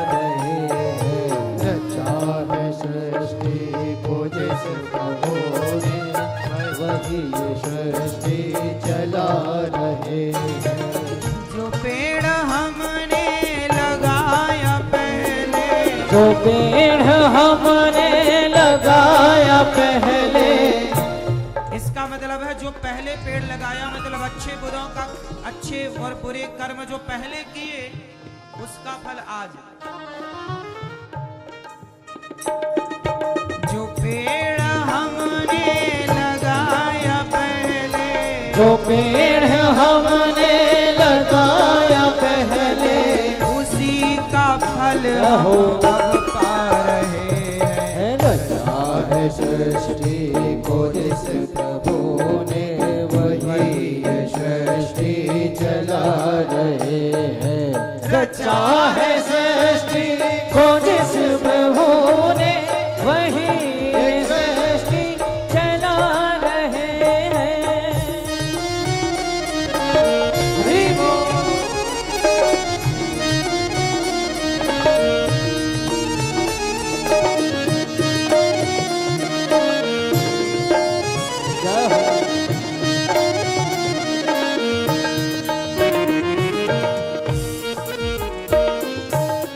इसी धरा से शरीर पाए, इसी धरा से शरीर पाए, इसी धरा से, देखो इसी संसार से, इसी धरा से शरीर पाए, इसी धरा में फिर ये समाए, इसी धरा में फिर ये समाए, इसी धरा में फिर ये समाए, इसी धरा में फिर ये समाए। है सत्य नियम यही धरा का, है सत्य नियम यही धरा का, है सत्य नियम यही धरा का। एक आ रहे हैं, एक जा रहे हैं। रचा है सृष्टि को जिस प्रभु ने, वही ये सृष्टि चला रहे हैं। जय हो।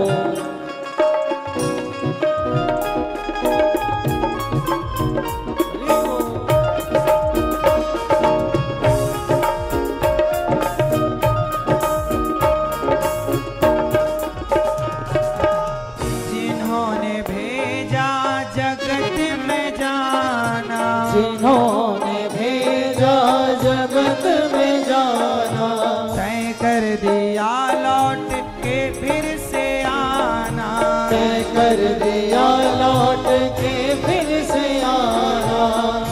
जिन्होंने भेजा है संसार में, बताओ किन्होंने भेजा है?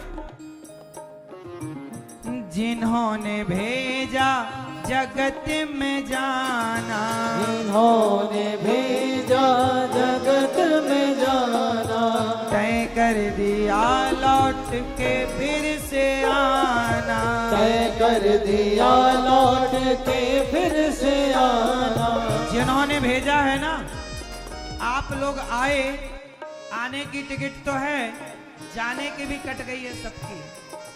उन्होंने तय कर रखा है कि आप कितने दिन रहोगे, इतने दिनों में आपको अच्छा करना है, बुरा करना है, कर लो। अब क्या अच्छा बुरा करना है ये आप जानो कि अच्छा हो या बुरा।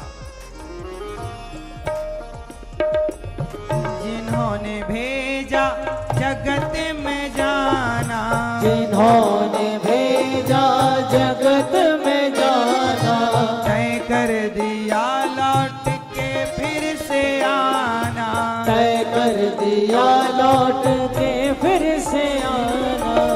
जो भेजने वाले हैं यहाँ पर, जो भेजने वाले हैं यहाँ पर, वही फिर वापस बुला रहे हैं। रचा है सृष्टि को जिस प्रभु ने, वही ये सृष्टि चला रहे हैं। रचा है सृष्टि को जिस प्रभु ने, वही ये सृष्टि चला रहे हैं। जय हो।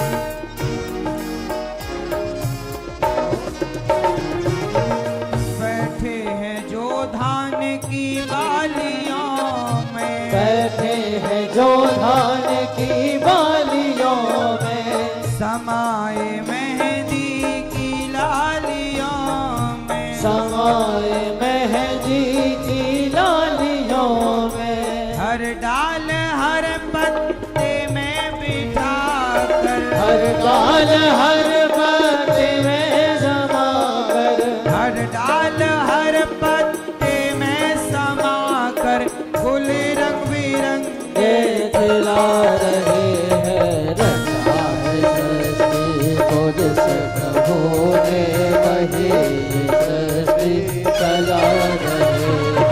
रचा है सृष्टि को जिस प्रभु ने, वही सृष्टि चला रहे हैं। रचा है सृष्टि को जिस प्रभु ने, वही सृष्टि चला रहे हैं। रचा है सृष्टि को जिस प्रभु ने, वही सृष्टि चला रहे हैं। अरे वही ये सृष्टि चला रहे हैं, वही ये सृष्टि चला रहे हैं।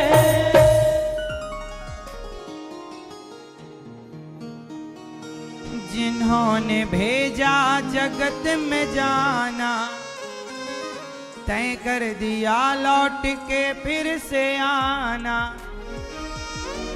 भगवान ने अपने को भेजा है, जाओ अनिरुद्धाचार्य, जाओ कुछ अच्छा करके आओ।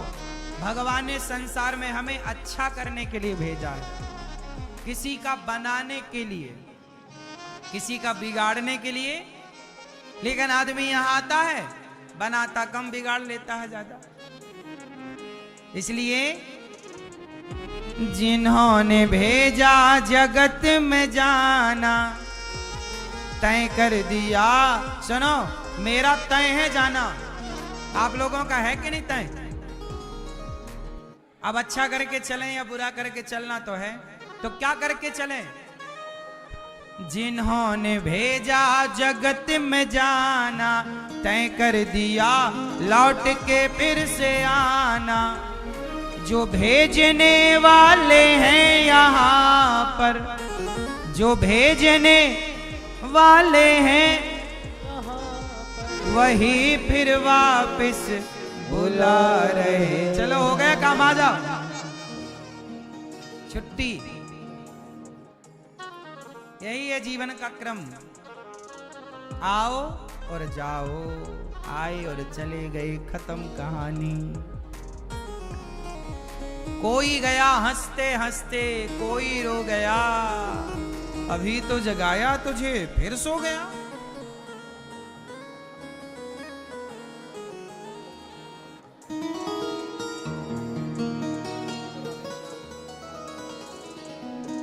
श्री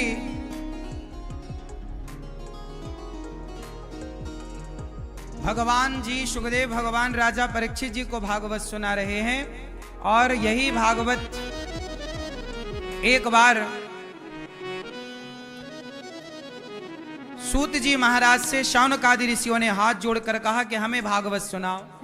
तब सूत जी ने कहा, देवताओं को बड़ी दुर्लभ है भागवत। एक बार जब भागवत सुखदेव भगवान परीक्षित जी को सुना रहे थे, तो देवताओं के राजा आए, बोले कथा हमें सुनाओ। सुखदेव भगवान बोले कि आप कथा के प्रेमी बनकर आते तो हम आपको अवश्य सुनाते, पर आप सौदागर बनकर आए हैं, इसलिए हम आपको अब कथा नहीं सुनाएंगे। जब 7 दिन में कथा सुनकर परीक्षित जी का उद्धार हुआ, तब स्वर्ग के राजा इंद्र ने तराजू बांधी स्वर्ग लोक में भागवत जी को रखकर तौल कर देखा, तो भागवत जी का पलड़ा भारी था। देखो, सुख सब जगह मिल। अच्छा ये बताओ, आप लोगों को भागवत जी सुनने में कैसा लग रहा? अभी आपको कैसा लग रहा है यहां बैठकर? अभी आपको सुख मिल रहा है कि आनंद मिल रहा है? क्या मिल रहा है? हाँ? क्या मिल रहा है? सुख और आनंद में अंतर है कि नहीं? क्या अंतर है? सुख क्या है और आनंद क्या है? सुनो, संसार की वस्तुएं सुख देती हैं। बेटा क्या देता है? सुख। पैसा क्या देता है? सुख। पत्नी क्या देती है? सुख। पति से क्या मिलता है? सुख। परिवार क्या देता है? सुख। घूमना फिरना खाना पीना क्या देता है? रबड़ी रसमलाई रसगुल्ला क्या देता है? खाने का सुख है। बढ़िया गद्दे, तकिया, रजाई, बढ़िया बिस्तर, पलंग क्या देता है? सुख से सोए, मजा आ गया। संसार में या तो सुख है या तो मजा है। क्यों? लोग क्या, आज तो खाने में मजा आ गया, आज तो सोने में मजा आ गया, आज वहां गए मजा आ गया। संसार में सुख है और मजा है। अच्छा जरा बताओ, सुख का उल्टा क्या है? हाँ, सुख है, एक पहलू है तो दूसरा पहलू भी रहेगा। सुख है तो दुख भी, मजा है तो मजा का उल्टा। हाँ, मजा लिया ना, अब सजा कौन लेगा? मजा तुमने लिया तो सजा भी तुम्हें। तो संसार का जो सुख है वह परिवर्तनशील है। आज सुख है, कल। लेकिन भगवान की कथा, भगवान की भक्ति हमें सुख नहीं देती। भगवान की कथा में क्या मिलता है? आनंद। और सुख का उल्टा दुख है। और होली का उत्सव भी रहेगा। तो आप लोग भी भागवत जी के पोथी पाठ बिठाना चाहें तो देवराज इंद्र को भी भागवत सुनने का मन हुआ। बड़े बड़े संत जन यही तो सुनते हैं। संतों का धन क्या है? भागवत। भागवत क्या है? सच्चाई ये बताऊं आपको, भागवत कौन सुनता है? जिसके मन से संसार का मोह समाप्त हो गया। अच्छा एक बात बताओ, चींटियां थी दो चींटी थी, दोनों सगी बहन थी। एक नमक के ढेर में रहती थी, एक शक्कर के ढेर में रहती थी। एक नमक का रस लेती थी, एक शक्कर मतलब चीनी, शक्कर मिश्री का रस लेती थी। मिश्री के ढेर में कह लो, मिश्री के रस लेती थी। एक दिन शक्कर खाने वाली, मिश्री के ढेर वाली चींटी नमक खाने वाली चींटी के घर चली गई। कहो बहन कैसी हो? तो नमक वाली बोली, बहन मजे में हूं, पर सुनो मैं बहुत अच्छा खाती पीती हूं, अच्छे घर की हूं, बहुत सुख है। क्या है? क्या खाती हो? खवाया। तो मिश्री खाने वाली को आप नमक खवा रहे हो। लेकिन बेचारी मिश्री वाली कोई बोली नहीं। उसको लगा बहन को बुरा ना लग जाए कि लो, खारा खारा उसे लगा, उसे कोई स्वाद तो आया नहीं। तो निमंत्रण दे दिया मिश्री वाली चींटी ने कि बहन कभी हमारे घर आना। कुछ दिनों के बाद नमक वाली चली। नमक वाली चली तो सही, पर नमक वाली सोची पता नहीं मेरी बहन के यहाँ खाने को होगा कि नहीं, तो मैं अपना नमक का ढेला दबा के ले चलूं। तो वो चींटी अपने मुंह में नमक का ढेला दबा के ले आई। उसके मुंह में अंदर दाढ़ में क्या दबा ले आई? नमक का ढेला। अब मिश्री के ढेर में मिश्री वाली चींटी ने बिठाया, बहन खाओ। अब वो जब मिश्री खाए तो उसके भीतर तो नमक का ढेला था। अब बैठी तो मिश्री के ढेर में है, खा रही है मिश्री, पर स्वाद उसे किसका मिल रहा है? बोलो, नमक का। क्यों? क्योंकि उसके मुंह में क्या है? भाई मिश्री का स्वाद लेना हो तो पहले नमक का ढेला निकालना पड़ेगा। उसी तरह भागवत का स्वाद लेना है तो पहले संसार के प्रपंच का ढेला निकाल के बाहर रखना पड़ेगा। संसार के प्रपंच को, संसार की बातों को निकालकर बाहर छोड़ना पड़ेगा, तब भागवत का स्वाद आएगा। अब क्या है, भागवत सुनने आप बैठे तो हो, लेकिन इसी भागवत में बहू क्या कर रही होगी, ताला लगाई कि नहीं, बेटा क्या कर रहा होगा, पोता क्या कर रहा होगा, ये हुआ कि नहीं, वो हुआ कि नहीं, ये प्रपंच यदि आपके भीतर है तो भागवत का रस नहीं आएगा। फिर रस उसी का आएगा ना, प्रपंच का। इसलिए जब भागवत सुनने बैठो 3 घंटे तो संसार के काम काज का ढेला 3 घंटे के लिए।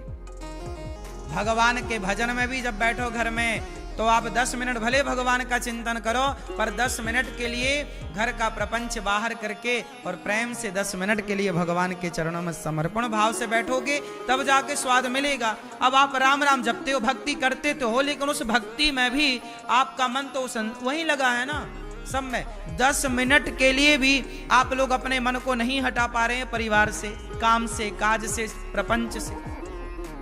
अब बताओ स्वाद कैसे मिलेगा फिर? इसलिए भगवान के साधक को, भगवान के भक्त को सबसे मन हटा लेना चाहिए। पूरे समय सब सब टाइम के लिए नहीं, कुछ समय के लिए, 10 मिनट के लिए हटाओ, फिर 20 मिनट के लिए हटाओ, 50 मिनट के लिए हटाओ, 1 घंटे के लिए हटाओ, धीरे धीरे बढ़ाओ। ऐसा करते करते जब तुम्हारे बाल पकने लग जाए तो पूरा मन हटाकर फिर भगवान के चरणों से जोड़ देना, क्योंकि अब तो बाल पक गए, फसल पक गई, कभी भी हार्वेस्टर चल सकता है।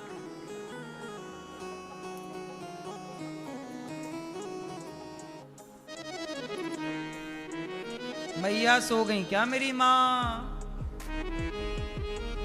नहीं, तो आप लोग भी तो पक रहे हैं मैया। बाल पक गए मतलब क्या संकेत है? फसल पक गई, बुढ़ापे की एंट्री हो गई। अब कितना भी मेहंदी पोत लो पर एंट्री हो गई बुढ़ापे की, और बुढ़ापा आ गया मतलब क्या आना चाहिए? अब धीरे धीरे भजन का टाइम बढ़ना चाहिए। अब परिवार से मन धीरे धीरे कम होना चाहिए, पर उल्टा है, बुढ़ापे में मन और बेटा बेटी पोता पोती में इतना चिपक जाते हैं लोग, छूटता नहीं। ए ममता तू ना गई मेरे मन से, ममता ममता ममता तू न गई मेरे मन से,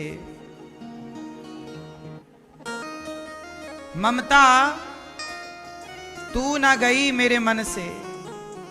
तुलसीदास जी कहते हैं, पाके केस जन्म के साथी, पाके केस, पाके मतलब बाल पक गए, केस मतलब बाल, पाके केस जन्म के साथी। आपका हैप्पी बर्थडे टू यू और आपके बालों का हैप्पी बर्थडे टू यू एक ही दिन का। आप पैदा भये तो बाल संगत थे, जन्म के साथी बाल छोड़ दिए रंग, उन्होंने तो अपना रंग बदल दिया। तू बता अपना रंग कब बदलेगा, कब बेईमानी छोड़ के कब सही रंग पर चलेगा? पाके केस जन्म के साथी, लाज गई नैनन ते, लाज गई, हाँ मतलब आंखों में अब धुंधला धुंधला दिख रहा है। लाज गई लोकन ते ममता तू न गई मेरे मन ते, तन थाके कर कंपन लागे, तन थाके कर, कर मतलब हाथ, हाथ बुढ़ापे में कपने लगते हैं ऐसे। तन थाके मतलब शरीर थक जाता जरा में, हाथ सांस भरने लगती। तन थाके कर कंपन लागे, ज्योति गई नैनन ते, आंखों से क्या चली गई? कम दिखता है बहू, चश्मा कहां? चश्मा लगा के देखेगी क्या पोता? ये नहीं चश्मा लगा के भगवान को देखे। तुम्हारा ध्यान तो वहीं रखा है, आग लगे थारी पोथी में, ध्यान धरो मारो रोटी में। हाँ?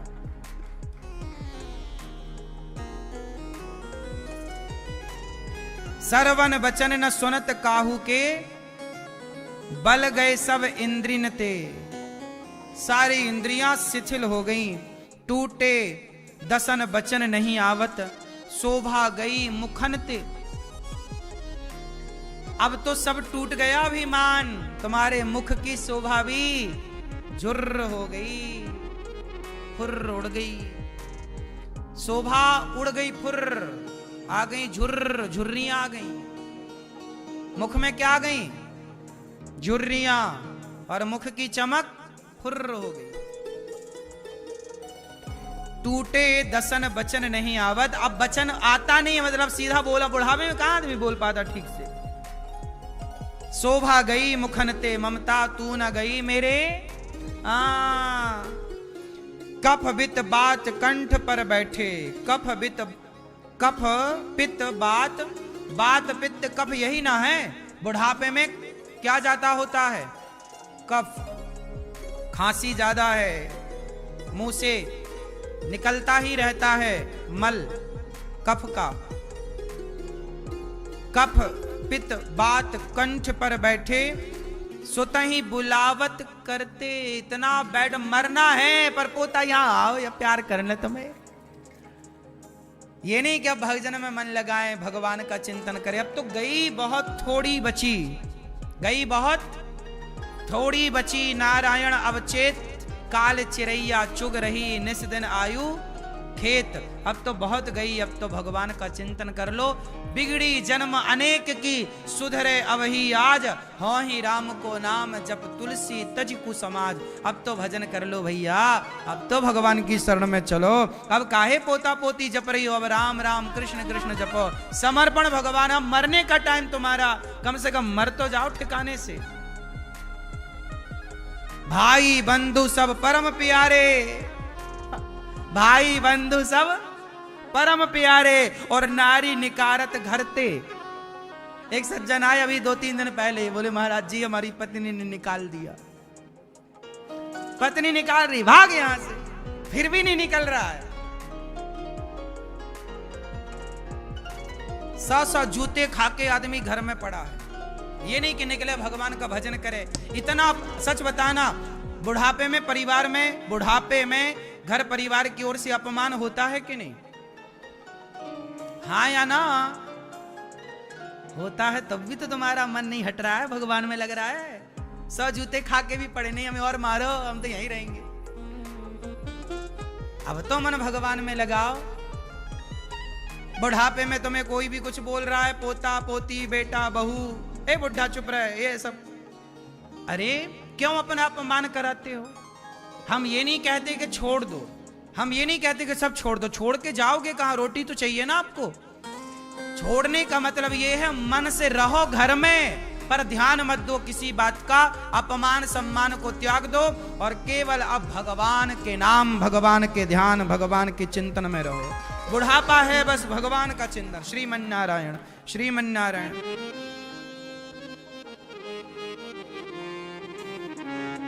जैसे शशि मंडल बिच स्याही, छूटे न कोटि जतन ते, तुलसीदास बलि जाऊं चरण ते, लोभ पराए धन ते, ममता तू न गई मेरे मन ते।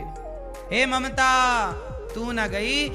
जैसे शशि मंडल बिच स्याही, क्या बात है, छूटे न कोटि जतन ते। शशि मतलब बोलो, चंद्रमा में क्या है? काला दाग धब्बा। स्याही कह रहे हैं तुलसी, वो क्या है?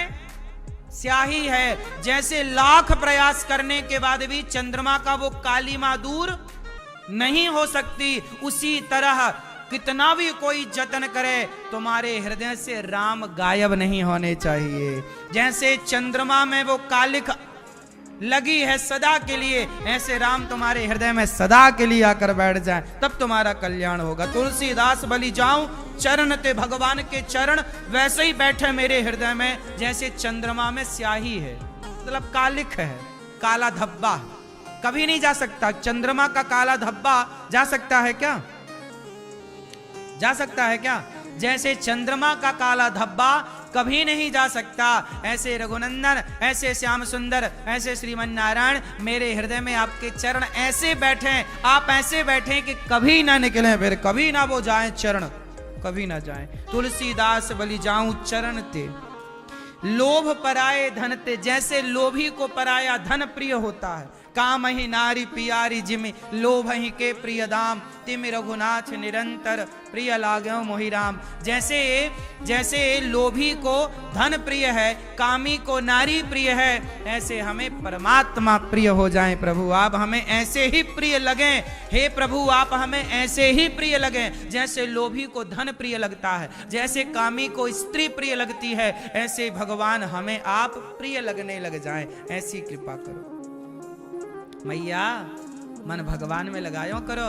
संसार में लगाओगी दुर्गति हो जाएगी, 84 के चक्कर में तुम्हारी हालत खस्ता, फिर कुत्ता बन के बिल्ली बन के 84 के चक्कर में आना पड़ेगा। मनुष्य का शरीर बड़े भाग्य से मिला, कल्याण कर लो, समझदारी है, नहीं कर पाए तो बेवकूफी है। बार बार ना मिलेगा, आपको मिला है तो आप हल्के में ले रहे हैं। क्या है ना, जो चीज मिल जाती है उसकी कदर नहीं होती। घर की मुर्गी, हाँ, आपकी आंखों में जरा वो कुछ दिक्कत, भगवान ना करे कभी कुछ आंखों में कोई दिक्कत हो जाए ना, आंखों में जरा कम दिखने लग जाए तो आप ना घबरा जाते हैं, भगवान क्या हुआ डॉक्टर साहब जरा ठीक करो, दिख नहीं रहा है। आप रोने लगते हैं, आंखें किसी की चली जाए वो रोता तड़प जाता है। वाह, जब तक आंखें थी तब तक कीमत नहीं थी, और जरा इन आंखों में दिक्कत शुरू हो जाए तब पता चलता है कि आंखें क्या है। क्यों जी, बात सही है? जब पाँव में दिक्कत नहीं होती तो पाँव की कोई कीमत नहीं होती, जब पाँव में जरा दिक्कत तो पाँव की कदर पर, अरे ये पाँव के बिना तो हम लंगड़े हैं। ऐसे ही है, ये मनुष्य का शरीर मिल गया ना तुम्हें फ्री में, कदर नहीं है। जो दिन भर तुम प्रपंच में समय 2-2 घंटे गुजारती हो ना मेरी माँ, यही समय भगवान की कथा में, भगवान के कीर्तन में, भगवान के नाम जप में गुजारो, कल्याण होगा। समझदार धन्य है मीराबाई जिन्होंने अपने नाम को अमर कर लिया।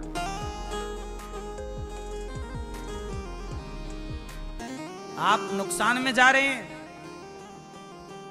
माया तो बड़ी ममता तू न गई मेरे मन ते। हाँ, ममता ना जाएगी। आप बुढ़ापे में भी आदमी कहता मेरा बेटा मेरा पोता, कहते टैं, क्या पाओगे? बेटा बेटा कह के मरोगे ना। अजामिल ने क्या बोला? नारायण। क्या बोला? आपस में भी बेटा नारायण, यहां आपस में, हाँ, चंकू पंकू नाम ना रखा करो बेटों का, भगवान के नाम से। और चलो कोई भी नाम हो, पर आप बेटों को नारायण यहां हो सबको। हमारे गुरुजन लोग क्या बोलते हैं, कोई को भी ना, किसी को बुलाना हो तो कैसे बुलाते? नारायण यहां। संत लोग जब किसी को भी बुलाते हैं तो क्या बुलाते हैं? नारायण यहां हो। जैसे आपको ही बुलाएंगे ना, नारायण यहां हो, आपका नाम लेके नहीं बुलाएंगे, वो आपका नाम थोड़ी देर के लिए नारायण ही रख दे, नारायण यहां हो। नारायण सुनो, नारायण जरा पानी लाओ एक गिलास, नारायण जरा दूध ले आओ एक गिलास, नारायण जरा ये काम कर दो, नारायण जरा यहां। हर बात में भगवान। हेलो, क्या हेलो? जय श्रीमन नारायण। भैया कैसे? यहां से शुरू करो ना बात। काहे हेलो? खड़े हैं चुपचाप, तुम हिला रही हो भैया, चुपचाप खड़े रहने दो। क्या बोलो? श्रीमन नारायण। भैया जय श्रीमन नारायण, कैसे हैं? यहां से बात स्टार्ट करो, जय श्रीमन नारायण। हेलो नहीं, कहां से शुरू? हाय। हाय क्या होता? जय श्रीमन नारायण। हर बात में भगवान का नाम, भगवान का नाम इतना कल्याणकारी है कि पत्थर पर राम नाम ही लिख के डाले गए, तर गए। जिनके नाम के बल पर पत्थर तर गए, उन्हीं के नाम के बल पर हम तरेंगे। इसलिए नाम जपो, वही काम आएगा। काम करते रहो नाम, श्रीमन्नारायण श्रीमन्नारायण श्रीमन्नारायण श्रीमन्नारायण श्रीमन्नारायण श्रीमन्नारायण, यही काम करो। और मैया जिनके बाल बाल सब पक गए, बिल्कुल सावधान हो जाओ। आप मेहंदी से प्यार ना करो, स्वीकार करो कि बूढ़े हो गए। अब तो बस आंखें कम। अब देखो चश्मा लगाए फिर रहे हो, अब देखो इन आंखों से जी भर के गोविंद को देख लो। पता नहीं कब ये आंखें चलो बस, कब हम बोलना बंद कर दें, कब हम चलना बंद कर दें, भरोसा थोड़ी है। आदमी आजकल खड़ा खड़ा गिर रहा है। अभी मैंने एक वीडियो देखी, विदिशा मध्य प्रदेश की एक लड़की नाच रही थी, 23 साल की थी। नाचते नाचते 10 सेकंड के अंदर गिर गई। खूब बढ़िया नाच रही थी। अब नाच रही मतलब खुश है, खुशी में नाच रही है, शादी ब्याह में नाच रही होगी। नाचते नाचते गिर गई, 10 सेकंड के अंदर गिर गई। वो गिरी तो गिरी, खत्म। भरोसा है आजकल आपका? 10 सेकंड मतलब 10 सेकंड पहले था, 10 सेकंड बाद नहीं। बोलो हाँ। क्यों जी, ये बात सही है कि गलत है? कितने वीडियो आपने भी देखे होंगे कि आदमी बिल्कुल खड़ा खड़ा गिर गया, बैठा बैठा गिर गया, खाता खाता खत्म। तो भरोसा थोड़ी है जीवन का। सत्य कुछ ना बचेगा मेरी माँ, ना आप रहोगे ना हम रहेंगे, ना ये संसार। ये सब माया है। माया का मतलब पैसा नहीं, पैसा खूब कमाना चाहिए, खूब सेवा करनी चाहिए। पैसा कमाने को मना नहीं कर रहा हूं, पैसे खूब कमाओ, पैसे कमाओ और दीन दुखी की सेवा करो, भगवान के भक्तों की सेवा करो। गौरी गोपाल में सेवा हो रही है ना, कोई भी आ रहा है, सबको पेट भर भोजन गौरी गोपाल में मिल रहा है। देखो लंबी लंबी लाइनें लगी हैं, भक्त लोग प्रसाद पा रहे हैं। आप में से कितने लोगों ने प्रसादी पाई गौरी गोपाल जी की रसोई में? ये देखो सबने पाई। कोई पैसा लगा? देखो सबको निःशुल्क मिला। क्या है ये भक्त। आप कौन हैं? आप वृंदावन आए हैं मतलब भक्त हैं। बिहारी जी ने बुलाया है मतलब आप भक्त हैं, और भक्तों की सेवा करना यही दास अनिरुद्ध का धर्म है। ये सेवा है। मैं खुश हूं इस बात से कि भगवान ने ये दास को सेवा के लिए चुना। मैं बहुत खुश हूं। पैसे कमा के तिजोरियों में रख के क्या करेंगे भैया? बांध के ले जाऊंगा, मरूंगा तो मेरे कफन में जेब ना होगा, आपके कफन में होगा क्या? हाँ, मेरे वाले कफन में तो जेब नहीं होगा, तो मैं जोड़ूं किसके लिए? इसलिए बच्चों को लायक बना दो, टैलेंट दे दो, गुण दे दो, योग्यता दे दो, वो बच्चे कमाएंगे खाएंगे। आप तो अपनी कमाई का सदुपयोग करो, समाज की भक्तों की सेवा में अपने जीवन को समर्पित करो। सेवा का धन ही संग चलेगा, पुण्य संग कहते ना, खाया पिया अंग लगेगा, दान दिया संग चलेगा, और बचे खुचे में जंग लगेगा। बोलो राधे राधे। खाया पिया अंग लगेगा, दान दिया ही संग चलेगा। इसलिए आप भी एक दिन का अन्न क्षेत्र बंटवा कर हजारों भक्तों को भोजन आप भी बंटवा सकते हैं। ये अन्नदान की श्रृंखला से आप भी अपने आप को जोड़ सकते हैं। आप भी करो अच्छे काम। अभी यहां पर गरीब परिवार की बेटियों का विवाह भी होता है गौरी गोपाल में, कुछ दिन बाद अभी दिखेगा आपको। तो मैं तो जितना काम अच्छे से अच्छा हो सकता करता हूं। मुझे लगता मैं भी तो बुढ़ापे की ओर जा रहा हूं, कौन सा मैं बच्चा हूं। अब धीरे धीरे उम्र तो बढ़ेगी ना, आपकी भी हमारी भी सबकी। तो उम्र बढ़े तो क्या करें हम तो, जब हमने होश संभाला, ये दास अनिरुद्ध तो 25 साल की उम्र से, आज दास की आयु 34 साल है रनिंग में, 34 ईयर, 34 साल का ये दास अभी है। जब हम 25 और 24 के थे तब से ये दास अनिरुद्ध सेवा कर रहा। हमें पता है कि से पैसा है, पैसे का मतलब मैं दारू भी तो पी सकता था पैसे से। मेरी उम्र के लड़के दारू पी रहे हैं मस्त, मेरी उम्र के लड़के क्लबों में जाके नाच रहे हैं बिंदास, मैं भी तो सब कर सकता था। लेकिन नहीं, मुझे पैसे का सदुपयोग करना आता है। मुझे पता है कि ये शरीर बार बार ना मिलेगा। मुझे पता है मानव शरीर की कदर क्या है, कीमत क्या है। ये लोगों को पता नहीं है, इसलिए उड़ा रहे हैं, पैसे भी शरीर भी बर्बाद कर रहे हैं। पराई औरत के चक्कर में पड़ के क्या पाओगे? रावण ने क्या पा लिया, तुम क्या पालोगे? रावण जैसे ज्ञानी ने क्या पा लिया पराई औरत से, तुम क्या पालोगे? ज्यादा होशियार बनते हो। सर्वनाश कर लिया रावण ने। आज तक पुतले फूके जाते हैं रावण के पराई स्त्री के चक्कर में, और तुम गले में हाथ डाल के घूम रहे हो। आपको लगता है बड़े intelligent, my life my choice. खाक तेरी लाइफ, पराई औरत के चक्कर में पड़ गया तू। पैसे बर्बाद कर रहा बाप का, और बोल रहा मैं पढ़ा लिखा। खाक पढ़ा लिखा है। पढ़े लिखे वो लोग हैं जो पैसे कमा के उसका सदुपयोग कर रहे हैं। पैसे का सदुपयोग जो कर रहा है वही पढ़ा लिखा है। जो पैसे से दारू पी रहा, पैसे से सिगरेट पी रहा, बेवकूफ है एक नंबर का। तेरे को अक्कल होती तो शराब की बोतल में लिखा है शराब पीना स्वास्थ्य के लिए हानिकारक है। यदि शराब अच्छी होती तो बोतल में लिख के क्यों नहीं आता कि शराब पीना अच्छा है? अच्छा लिख के आए तो हम सब पिए। क्यों भैया? शराब की बोतल में क्या लिखा रहता नीचे? शराब पीना स्वास्थ्य के लिए। हाँ, तुम बेवकूफ हो इसलिए शराब पीते हो। समझदार होते तो वो लाइन पढ़ना लेते। 100 रुपए की शराब पी गए, हमें 100 रुपए मिलता है तो हम वो 100 रुपए का जल्दी से आटा दाल चावल मंगा के सेवा में लगा देते हैं कि भैया इस 100 रुपए से किसी भूखे का पेट भर जाएगा गौरी गोपाल में। उस पैसे से हम सेवा कर लेते हैं। हम तुम्हारी तरह शराब नहीं पीते, तुम्हारी तरह मतलब जो पीते हैं उनके लिए बोल रहा हूं, आप लोग नहीं पीते।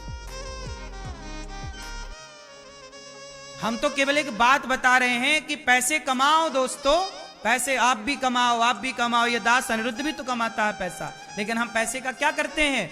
हम पैसा कमाते हैं तो 290 वृद्ध माओ के लिए चूल्हा जलता है गौरी गोपाल में। 290 माताएं रहती हैं। आपने दर्शन किया वृद्ध माओ का? किस किस ने किया जरा बता दो। वृद्ध माओ की व्यवस्था कैसी लगी आपको? बोलो। कोशिश ये है कि जो घर में व्यवस्थाएं होती हैं उनसे बेहतर यहां पर हो। जो घर में सुख मिलता है उनसे बेहतर सुख सुविधा यहां हो। बड़े बड़े साधु संत लोग आते हैं और यहां की सेवाओं को देखकर दांतों तले उंगली दबाते हैं। पैसा तो कमाता हूं ना साहब, चोरी थोड़ी करता हूं, बेईमानी थोड़ी करता हूं। पैसा कमा के 290 वो माताएं रहती हैं जिनके बेटों ने घर से निकाल दिया। उन माओं की सेवा यहां पर होती है। माताओं का रहना खाना सब निःशुल्क है।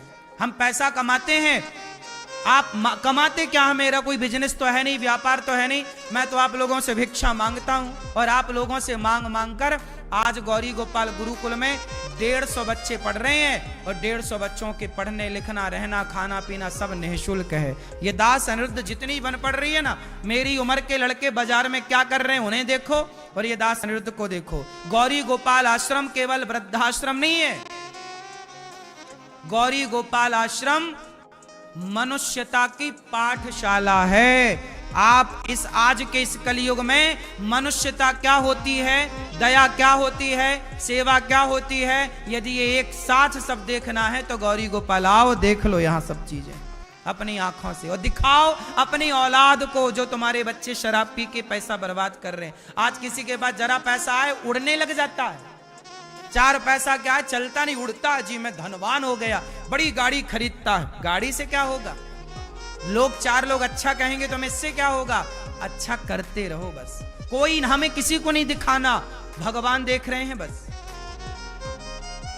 हम तो ये चाहते हैं हमारे भीख मांगने से। अच्छा आप बताओ, ये दास अनिरुद्ध में फैक्ट्री नहीं चलाता, बिजनेस नहीं करता, व्यापार नहीं करता, आपसे भिक्षा मांगकर 290 वृद्ध माएं, 150 बच्चे और 400 गाय और 125 नंदी, और आप हजारों 30,000 25 से 30,000 लोग यहाँ नित्य प्रसाद पाते हैं। कोई भी आओ, सबके लिए द्वार खुले, हजारों की गिनती में क्या बताऊं, कितने भी आओ प्रसाद पाओ। अब बताओ, ये दास अनिरुद्ध के भीख मांगने से यदि इतनी वृद्ध माओं की सेवा, विद्यार्थियों की सेवा और इतनी गायों की और इतने भक्तों की सेवा हो रही है, तो बताओ मेरे इस धरती पे होने से अच्छा है कि बुरा है?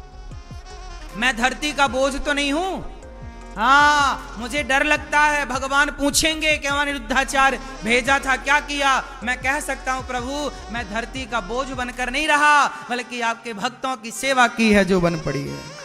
मैं शराब पी के पैसा बर्बाद नहीं किया मैंने प्रभु, मैंने सिगरेट पीकर पैसा ना बर्बाद किया, मैंने पराई स्त्री में पैसा बर्बाद नहीं किया, मैंने सुरा सुंदरी में पैसा बर्बाद नहीं किया, मैंने भूखे को रोटी खवाने में पैसे लगाए हैं, सेवा किया है और मांग मांग के किया। और मैं आप लोगों का भी नाम बताऊंगा कि प्रभु आप भक्तों ने सहयोग किया, और आप लोगों के सहयोग के कारण गौरी गोपाल में इतनी सब सेवाएं हो पाई। आप सबका भी नाम आएगा ईश्वर की अदालत में कि आपने भी 2 रोटी का सहयोग किया है। सुनो, कोई किसी का नुकसान कर दे, मर्डर इत्यादि कर दे, तो बहुत लोगों के नाम आ जाते हैं। ये भी था, खड़ा बस था, भले कुछ नहीं कर रहा, खड़ा उसका भी नाम लिखवाने वाले ने लिखवा दिया। ऐसे ही ये दास अनिरुद्ध जो भगवान के घर जाएगा ना, वैसे नाम तो भगवान अभी भी आप लोगों का लिख रहे हैं, लेकिन ये दास भी बताएगा कि इन भक्तों ने गौरी गोपाल में वृद्ध माओं के लिए सहयोग किया। और आप सबको भगवान जब ये दास अनिरुद्ध नाम बताएगा कि आपने सहयोग किया, ये मानिए कि सेवा में आपने भले 1 रुपए खर्च किया हो गौरी गोपाल के लिए, आपका भी नाम आएगा ईश्वर की अदालत में, और वो डायरी पुण्य की डायरी होगी। पुण्य का हिसाब होगा कि ये आपने दिया तो भगवान को भोग लगा और भगवान की सेवा हुई, यहां रोटी बटी। अब बताओ, मैंने ये सारी बातें इसलिए बताई कि आप लोग भी अपने बच्चों को गौरी गोपाल लाओ, कथा सुनवाओ, यहाँ की सेवाएं दिखाओ, और अपने बेटों को बताओ कि आप बेटा तेरी उम्र का भी ये बेटा है। यदि अनिरुद्धाचार्य 290 वृद्ध माओं की सेवा कर सकता है, तो आपका बेटा अपनी एक माँ की सेवा तो कर ही सकता है, एक दादा दादी की सेवा तो कर ही सकता है, नहीं कर सकता? शराब पी के भी तो पैसा बर्बाद हो सकता है, मैं भी तो कर सकता हूं शराब पी के, मैं क्यों नहीं पीता? मुझे लगता है ना कि पैसे का सदुपयोग हो। इसलिए मेरे भाई, पैसे बहुत कमाने चाहिए, पर उसका सदुपयोग करना चाहिए। सही है कि गलत है? खूब पैसा कमाओ, खूब पैसा कमाओ, पर ऐसो आराम के लिए नहीं। ये दास अनिरुद्ध ना 24 घंटे में आप ये मान लीजिए कि 6 घंटे ही सो पाता है, 6, साढ़े 6, 7 घंटे के अधिक सो ही नहीं पाता। बाकी समय केवल सेवाओं का देखना और आप सबसे मिलना और काम है। ऐसे थोड़ी हो जाता है, काम में लगना पड़ता है। मेरी माँ आज आपकी थाली में जो दाल चावल सब्जी रोटी परोस के आ रही है, उस रोटी के पीछे का आपने नहीं जानते कुछ, आपको तो केवल पका पकाया मिलता, आप खाते हैं। उसके पीछे की जो भाग दौड़ होती है वो शायद आप जान भी नहीं पाओगे। अब सोचिए ना कि आपके घर में 10 मेहमान आ जाएं तो हिसाब बिगड़ जाता है। एक साथ 15 मेहमान आ जाए तो हिसाब, सब्जी खत्म, आलू खत्म, टमाटर खत्म। बोलो हाँ।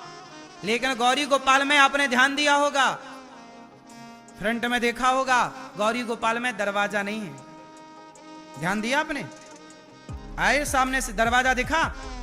सामने कोई दरवाजा नहीं है, दरवाजा ही नहीं लगा है। कोई भी आओ आधी रात को, आपको पेट भर भोजन गौरी गोपाल में मिलेगा, दरवाजा ही नहीं, झंझट ही नहीं है, दरवाजा ही नहीं है, दरवाजे नहीं लगा है। कितने भी लोग आ रहे हैं, लाइन लगी है, भोजन चल रहा है, हजारों लोग नित्य प्रसाद पा रहे हैं। आपको नहीं लगता कि ये आपका बच्चा ये सब सेवाएं कर रहा है, तो आपको भी इस कार्य से जुड़ना चाहिए? और इसके बाद भी लोग नाना प्रकार की बातें तो करते ही हैं, उनको भी सुन के हमें चुप ही रहना पड़ता। क्या जवाब दें, किसे जवाब? हम तो देखो, आप आए हैं तो गौरी गोपाल को अपनी आंखों से देख लो, नहीं आए तो फिर जो टीवी पे दिखाया जा रहा है, कुछ लोग कहते तो गलत है। बताओ, जितना टीवी पे आप लोगों ने देखा सुना, वो सही पाया कि गलत पाया? बोलो। बहुत लोग आए यहां पर, कहा कि हमने पहले देखा नहीं था, सुना नहीं था, तो गलत सोचते थे, पर जब देख लिया अपनी आंखों से तो अपने आप संदेह समाप्त हो गया। गौरी गोपाल की सेवाएं पूरी दुनिया के लोग देख रहे हैं। उन्हीं सेवाओं ने ये हमारी मैयाओं को अमेरिका से खींच लिया है। गौरी गोपाल ने, भगवान ने, इन सेवाओं ने सब खींच लिया। ये सेवाओं का तो प्रभाव है, इसलिए कहता हूं आप भी इन सेवाओं से जुड़िए और समय का सदुपयोग करिए। मेरी माँ, मैं भगवान का चिंतन, जितना मैं रोज कथा सुनाता हूं, रोज भगवान का चिंतन करता हूं। क्यों? भरोसा नहीं है आज की सांस आखिरी हो जाए, कल की सांस आखिरी हो जाए। इसलिए मेरी माँ, हर सांस में भगवान, काम करो, पैसे कमाओ, पर हर समय श्रीमन नारायण, श्रीमन नारायण, भगवान को ना भुलाओ। हे नाथ, बोलो हे नाथ, मैं आपको कभी भूलूं नहीं। हे नाथ, मैं आपको कभी भूलूं नहीं। सदा याद रखो, कोई पैसा खर्च नहीं होता। कोई पैसा खर्च हो रहा है? हाँ, कोई पैसा खर्च नहीं होता। दुआएं ले लो साहब, फ्री में मिल रही हैं, दुआएं लूट लो। राम नाम की लूट है, लूट सके तो लूट, अंत समय पछताएगा जब प्राण जाएंगे। हाँ, अब पछताए होत क्या जब चिड़िया। देवताओं को कथा नहीं सुनाई। एक बार भक्ति महारानी नारद जी समस्त तीर्थों का भ्रमण करने निकले। भागवत जी तराजू में रखी पलड़ा, भागवत जी का भारी भगवान इंद्र के सामने प्रकट हुए। तब इंद्र का अभिमान नष्ट हुआ। एक बार भागवत देवर्षि नारद जी ने सुनी। नारद जी सारे तीर्थों में भ्रमण करने गए, पर ना पश्यम कुत्रमिच्छर्मः मनः संतोषकारिकम पुष्करम चा प्रयागम चा काशीम गोदावरीम तथा हरिक्षेत्रम कुरुक्षेत्रम श्रीरंगम सेतु वंदनम। सारे तीर्थों में नारद जी गए, पर शांति नहीं मिली। तब नारद जी वृंदावन आए तो यहाँ देखा कि भक्ति महारानी परेशान। देवी आप कौन है? अहम भक्ति ऋतिख्याता, मेरा नाम भक्ति है। इमऊ में तनयऊ मतऊ, ये मेरा बेटा है। ज्ञान और वैराग्य नाम आनऊ, काल योगे ने जर्जरऊ, काल के प्रभाव से जर्जर हो गए, बुढ़े हो गए। कृपा करो मेरे बेटे अच्छे हो जाए। भक्ति महारानी परेशान हो गई काल के प्रभाव से। नारद जी बोले चिंता ना करो भक्ति, हम आप भक्ति के दो बेटे हैं। भक्ति के कितने बेटे हैं? ज्ञान और भक्ति के दो बेटे हैं। दोनों परेशान हैं, ज्ञान वैराग्य। कलयुग में थोड़ा भक्ति तो है, पर ज्ञान वैराग्य की पूछ नहीं। तब नारद जी ने कहा मैं दुख दूर करता हूं। बड़ा गीता पेट वेद पुराण सुनाए, पर दुख दूर ना हुआ। वेद वेदांत घोषिश्च गीता पाठिर मुहुर्मुहुः, दुख दूर नहीं हुआ। तब नारद जी ने कहा कि कैसे दुख दूर हो? तब भगवान ने कहा, आकाशवाणी हुई, सत्कर्म करो नारद जी। तब भागवत जी सुनी नारद जी ने। सनकादियों ने भागवत सुनवाई, और जब भागवत सुनी तो भागवत सुनने से भक्ति महारानी ज्ञान और वैराग्य का दुख दूर हो गया। ये भागवत जी की महिमा। ये भागवत कोई सामान्य नहीं है, भक्ति ज्ञान वैराग्य का भी दुख दूर हो जाता है। इसलिए कहता हूं भागवत सुनने के लिए पहले वो चींटी जो नमक की वाली थी ना, वो नमक का ढेला जब तक ना उतारे तब तक उसके शक्कर का स्वाद, जब तक आपका प्रपंच ना छूटे, घर की मोह ममता ना छूटे, तब तक भगवान की भक्ति का स्वाद नहीं मिलेगा। बैठे तो वृंदावन में हो पर ध्यान घर परिवार का है तो कैसे आनंद आएगा। इसलिए संसार को भगवान के चरणों में, इसलिए कहता हूं निश्चिंत होने का मूल मंत्र कहो तो बता दूं।